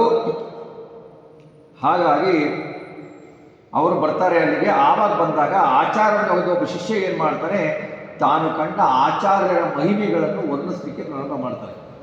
ಈ ಹೋದ್ರಲ್ಲ ಜೊತೆಗಳಿಗೆ, ಅವರ ಮಹಿಮೆ ಏನು? ಸುಮ್ಮನೆ ಹೋಗ್ಬಿಟ್ರು, ಗಂಗಾ ನದಿ ದಾಟಿದ್ರು, ಅದು ದಾಟಿದ್ರು, ಏನು ಮಾಡಿದರು? ಸುಮ್ಮನೆ ಹೋಗ್ತಾ ಇದ್ರ? ನಮ್ಮ ತೀರ್ಥಯಾತ್ರೆ ಆಗಿರಲ್ಲ, ತಿಂಡಿ ಯಾತ್ರೆನೇ ಆಗಿರುತ್ತೆ. ಯಾಕೆಂದರೆ ನಮ್ಮ ಲಗೇಜಲ್ಲಿ ಅರ್ಧಕ್ಕರ್ಧ ತಿಂಡಿನೇ ಸೇರಿರುತ್ತೆ. ಹಾಗೆ ಅವ್ರಿಗೆ ತೀರ್ಥಯಾತ್ರೆ ಹೇಗಿತ್ತು, ಅವ್ರು ಹೇಗೆ ಮಾಡಿದರು, ಅವ್ರಿಗೆ ಏನೇನು ಮಹಿಮೆ ತೋರಿಸಿದ್ರು ಅನ್ನೋದನ್ನು ಭಗವಂತ, ಆ ಶಿಷ್ಯ ಅವರ ಕಂಡಿದ್ದನ್ನು ಹೇಳ್ತಾನೆ. ಸುಮಾರು 14-15 ಇದೆ ಮಹಿಮೆಗಳಿದೆ. ಹೇಳ್ತಾನೆ, ದಶಮಿತಿ ಶಿಷ್ಯ ಕಶ್ಚಿಚ್ಚುಪ ಜನಾತಯೈ ಕುತೂಹಲನತಾಯೈ ವಿವಿಧ ಸುಹೃತಂ ವಾಕ್ಯಂ ಕಾವ್ಯ ವಿಮೋಚೆ ಸನಾಯಕಸ್ತವಕಂ. ಆಚಾರ ಚರ್ಚೆಯನ್ನು ಎಲ್ಲರೂ ಕುತ್ಕೊಂಡು ನಮ್ರವಾಗಿ ಕೇಳ್ತಾ ಇರ್ತಾರೆ. ಆಚಾರ ಶಿಷ್ಯನೊಬ್ಬ ಏನು ಮಾಡ್ತಾನೆ, ಮಧ್ವಾಚಾರ ಸ್ತೋತ್ರದಿಂದ ಕೂಡಿದ ಆಚಾರ ಚರ್ಚೆಯನ್ನು ಕಾವ್ಯದಂತೆ ಸುಶ್ರಾವ್ಯವಾಗಿ ವರ್ಣಿಸ್ತಾನೆ. ಅಂತಹ ಕಾವ್ಯವನ್ನು ಕೆಲವನ್ನು ವರ್ಣಿಸಿ ಹೇಳಿದೆನು ಎಂಬ ಭಾವ ಅಂತ ನಾರಾಯಣ ಪಂಡಿತರು ಹೇಳ್ತಾರೆ. ಅವನ್ನೆಲ್ಲ ಹೇಳಿದ್ದು ನನಗೆ ಹೇಳಲಿಕ್ಕಾಗಿಲ್ಲ, ಎಲ್ಲ ಹೇಳೋ ಯೋಗ್ಯತೆ ಇಲ್ಲ. ಬಟ್ ನಾನು ಏನು ಹೇಳಿದ್ದೇನೋ ಅದು 100% ನಿಶ್ಚಯವಾಗಿ ನಡೆದಿದ್ದು. ಯಾವುದು ಕಾಲ್ಪನಿಕ ಅಲ್ಲ, ಯಾವುದು ಸುಳ್ಳು ಹೇಳಿಲ್ಲ. ಯಾಕೆಂದರೆ ಯಾವುದನ್ನು ಮಾಡಬೇಕಾದ್ರೆ ಒಂದು 10 ಜನಗಳನ್ನು ಕೇಳಿಬಿಟ್ಟು ಒಬ್ಬರೇ ಹೇಳಿದ ತಕ್ಷಣ ಅವರು ಕೇಳಿದ್ದು ಹೇಳಿಲ್ಲ. ಅವರು 10 ಜನನ ಕೇಳಿಬಿಟ್ಟು, ನೋಡಿದವ್ರನ್ನ ಕೇಳಿಬಿಟ್ಟು, ಶಿಷ್ಯರನ್ನ ಕೇಳಿಬಿಟ್ಟು, ಏನು ಮಹಿಮೆ ಅಂತ ಕೇಳಿಬಿಟ್ಟು, ಕೂಳಂಕುಷವಾಗಿ ಕೇಳಿಬಿಟ್ಟು ಮಾಡಿರೋದು. ಹಾಗೆ ಮಾಡಿರೋದು ಆಚಾರ. ಆವಾಗ ಮಾಡೋಕ್ಕಿಂತ ಮುಂಚೆ ಆ ಶಿಷ್ಯ ಏನು ಹೇಳ್ತಾನೆ ಅಂದರೆ, ನೋಡಿ, ಏನು ನಾವು ಯಾವುದಾದ್ರೂ ಒಂದು ಹೇಳಬೇಕು ಅಂದರೆ ತಮ್ಮ ಅಹಂಕಾರದ ಖಂಡನೆ ಮೊದಲಾಗಬೇಕು. ಭುವನಾದ್ಭುತ ಮಧ್ವಚೇಷ್ಟಿತಂ ನ ವದೇ ಮಾಪಿ ಸುರಯಾಯುಷಾ ವಯಂ ಸಕಲಂ ಖಲು ಕಿಂಚಿದಪ್ಯತ ಶಶ್ರೂಸು ಜನಾಯ ವರ್ಣ್ಯತೆ. ಮಧ್ವಾಚಾರ್ಯರ ವರ್ಣನೆಯನ್ನು, ಚರಿತ್ರೆಯನ್ನು ವರ್ಣನೆ ಮಾಡಲಿಕ್ಕೆ, ಅವ್ರ ಲೀಲೆಗಳನ್ನು ವರ್ಣನೆ ಮಾಡಲಿಕ್ಕೆ ನಮ್ಮ 100 ವರ್ಷ ಅಲ್ಲ, ದೇವತೆಗಳ 100 ವರ್ಷನೂ ಸಾಕಾಗಲ್ಲ ಅಂತ ಶಿಷ್ಯ. ನಮ್ಮ 100 ವರ್ಷ ಬಿಡಿ, ನಮ್ಮ 100 ವರ್ಷ ಅಂದರೆ ನಮಗೆ ಎಷ್ಟೆಷ್ಟು ಆಯುಷ್ಯಿದೆ ಅಷ್ಟು. ಎಲ್ಲರೂ 100 ವರ್ಷ ಏನು ಬದುಕಲ್ಲ, ಅವರವರ ಪೂರ್ಣ ಆಯುಷ್ ಅಂತ ತಿಳ್ಕೊಳ್ಬೋದು. ಸಂಪೂರ್ಣವಾಗಿ ದೇವತೆಗಳ ಆಯುಷ್ ಕೊಟ್ಟರೂ ಕೂಡ 100 ವರ್ಷ ಆಯುಷ್ ಅಂದರೆ ನಾವು ಹೇಳಲಿಕ್ಕಾಗಲ್ಲ. ಹಾಗೆ ಸ್ವಲ್ಪ ಮಾತ್ರ ಚರಿತ್ರೆಯನ್ನು ವರ್ಣಿಸ್ತೀನಿ. ಮನುಷ್ಯನ 1 ವರ್ಷ ಅಂದರೆ ದೇವತೆಗಳಿಗೆ 1 ದಿವಸ. ದೇವತೆಗಳ 100 ವರ್ಷ ಅಂದರೆ ಮಾನವರ 36,000 ವರ್ಷ. 36,000 ವರ್ಷ ಮನುಷ್ಯರದ್ದು ಚರಿತ್ರೆ ವರ್ಣಿಸ್ಲಿಕ್ಕೆ ಆಚಾರ ಚರಿತ್ರೆ ವರ್ಣಿಸ್ಲಿಕ್ಕೆ ಆಗಲ್ಲ ಅನ್ಬೇಕಾದ್ರೆ ಮನುಷ್ಯ ಪೂರ್ಣವಾಗಿ ನಾವು ವರ್ಣಿಸ್ಲಿಕ್ಕೆ ಅಸಾಧ್ಯ ಅಂತ ತನಗೆ ಅಸಾಧ್ಯ. ಇದು ಏನು ಸ್ವಲ್ಪ ಮಹಿಮೆಯನ್ನು ವರ್ಣಿಸಿದ್ದಾರೋ ಅದು ಕೂಡ ಆಚಾರ್ಯರ ಕೃಪೆ ಇಲ್ಲದೆ ಹೇಳಲಿಕ್ಕೆ ಸಾಧ್ಯ ಇಲ್ಲ ಅಂತ ತನ್ನ ಅಹಂಕಾರದ ಕಣ್ಣೆ ನಾನು ಮಾಡ್ತೀನಿ, 5 ಗಂಟೆಗೆ ನಾನು ಹೇಳ್ತೀನಿ, ನಾನು ಪ್ರವಚನ ಮಾಡ್ತೀನಿ, ನಾನು ಪಾಠ ಹೇಳ್ತೀನಿ ಅಂತ ಬಂದರೆ ಅದು ಅಹಂಕಾರ. ವಿದ್ಯೆಗೆ ಅಹಂಕಾರ ಭೂಷಣ ಅಲ್ಲ. ವಿದ್ಯೆ ಕಲಿತವನಿಗೆ ಅಹಂಕಾರ ಇರಬಾರದು. ಅನ್ಫಾರ್ಚುನೇಟ್ಲಿ ಏನಾಗಿದೆ ಅಂದರೆ ವಿದ್ಯೆನೇ ಅಹಂಕಾರಕ್ಕೆ ಮೂಲ ಆಗೋಗಿದೆ. ಯಾರು ಸ್ವಲ್ಪ ಕಲಿತಾರೋ ನಾನು ಕಲ್ತಿದ್ದೀನಿ ಅಂದರೆ ಕಲ್ತಿದ್ದೆಲ್ಲ ವೇಷ್ಟೇ. ಈ ಕಲ್ತಿದ್ದೆಲ್ಲ ನಾನಲ್ಲ ಅಂತ ಆಚಾರ್ಯರ ಪಾಠನೇ ಕಲ್ತಿರೋದು. ಹೇಳಬೇಕಾದ್ರೆ ನಾನು ಪಂಡಿತ ನನ್ನ ಬಿಟ್ಟರೆ ಆದರೆ ಏನಿಲ್ಲ ಈ ಕಡೆ. ಈ ಅಹಂಕಾರದ ಮಾತುಗಳಿದವಲ್ಲ, ನಾನು ಕಲ್ತೆ ಅನ್ನೋದನ್ನು ಅದು ಅಹಂಕಾರ ಇರಬಾರ್ದು ಅಂತ ಹೇಳ್ತಾರೆ. ಅದು ಹೇಳ್ತಾರೆ. ಮುಂದೆ ಈಶ್ವರ ರಾಜ ಅನ್ನೋನ ಚರಿತ್ರೆ ಬರುತ್ತೆ. ಮುಂದೆ ಅನೇಕ ಮಹಿಮೆಗಳನ್ನು 10ನೇ ಸರ್ಗದಲ್ಲಿ ಹೇಳ್ತಾರೆ. 10ನೇ ಸರ್ಗದಲ್ಲಿ ಆಚಾರ ಮಹಿಮೆಗಳನ್ನು ಸ್ವಲ್ಪ ಕೂಲಂಕಷವಾಗಿ ತಿಳಿದುಕೊಳ್ಳೋಣ. ಅದಕ್ಕೇನೆ 7, 8 ಸ್ವಲ್ಪ ಶಾರ್ಟ್ ಮಾಡಿದ್ದು. ಯಾಕೆಂದರೆ ಅದರಲ್ಲಿ ವರ್ಣನೆ ಜಾಸ್ತಿ ಇದೆ. ವರ್ಣನೆಯನ್ನು ತೊಗೊಳ್ಬೋದು. ವೇದವ್ಯಾಸರ ವರ್ಣನೆ, ಹಿಮಾಲಯದ ವರ್ಣನೆ, ಅವನ್ನೆಲ್ಲ ತೊಗೊಂಡು ಅವತಾರಗಳ ವರ್ಣನೆ ಇದೆ. ವೇದವ್ಯಾಸರ ನೋಡಿ ಮಾಡೋದು ಅದ್ಭುತ ವರ್ಣನೆ ಇದೆ. ಅವನ್ನೆಲ್ಲ ಹೇಳಬೇಕಾದ್ರೆ ಒಂದೊಂದು ಸರ್ಗನೇ 1 ತಿಂಗಳು ಹೇಳಬೇಕಾಗತ್ತೆ ಮಿನಿಮಮ್. ಅದಕ್ಕೋಸ್ಕರ ಈ ಆಚಾರ ಮಹಿಮೆಗಳನ್ನು ತಿಳ್ಕೊಳ್ಳೋಣ. 10ನೇ ಸರ್ಗದಿಂದ ಆಚಾರ ಮಹಿಮೆಗಳು ಪ್ರಾರಂಭ ಆಗ್ತವೆ. ಆಚಾರ ಮಹಿಮೆಗಳನ್ನು ನಾಳೆ ಚಿಂತನೆ ಮಾಡೋಣ ಅನ್ನೋಲ್ಲಿಗೆ ಇವತ್ತಿನ ಚಿಂತನೆಯನ್ನು ಶ್ರೀ ಮಧ್ವಂತರ್ಗತ ಶ್ರೀ ಲಕ್ಷ್ಮೀನಾರಾಯಣಗೆ ಅರ್ಪಿಸೋಣ. ಶ್ರೀ ಕೃಷ್ಣಾರ್ಪಣಮಸ್ತು.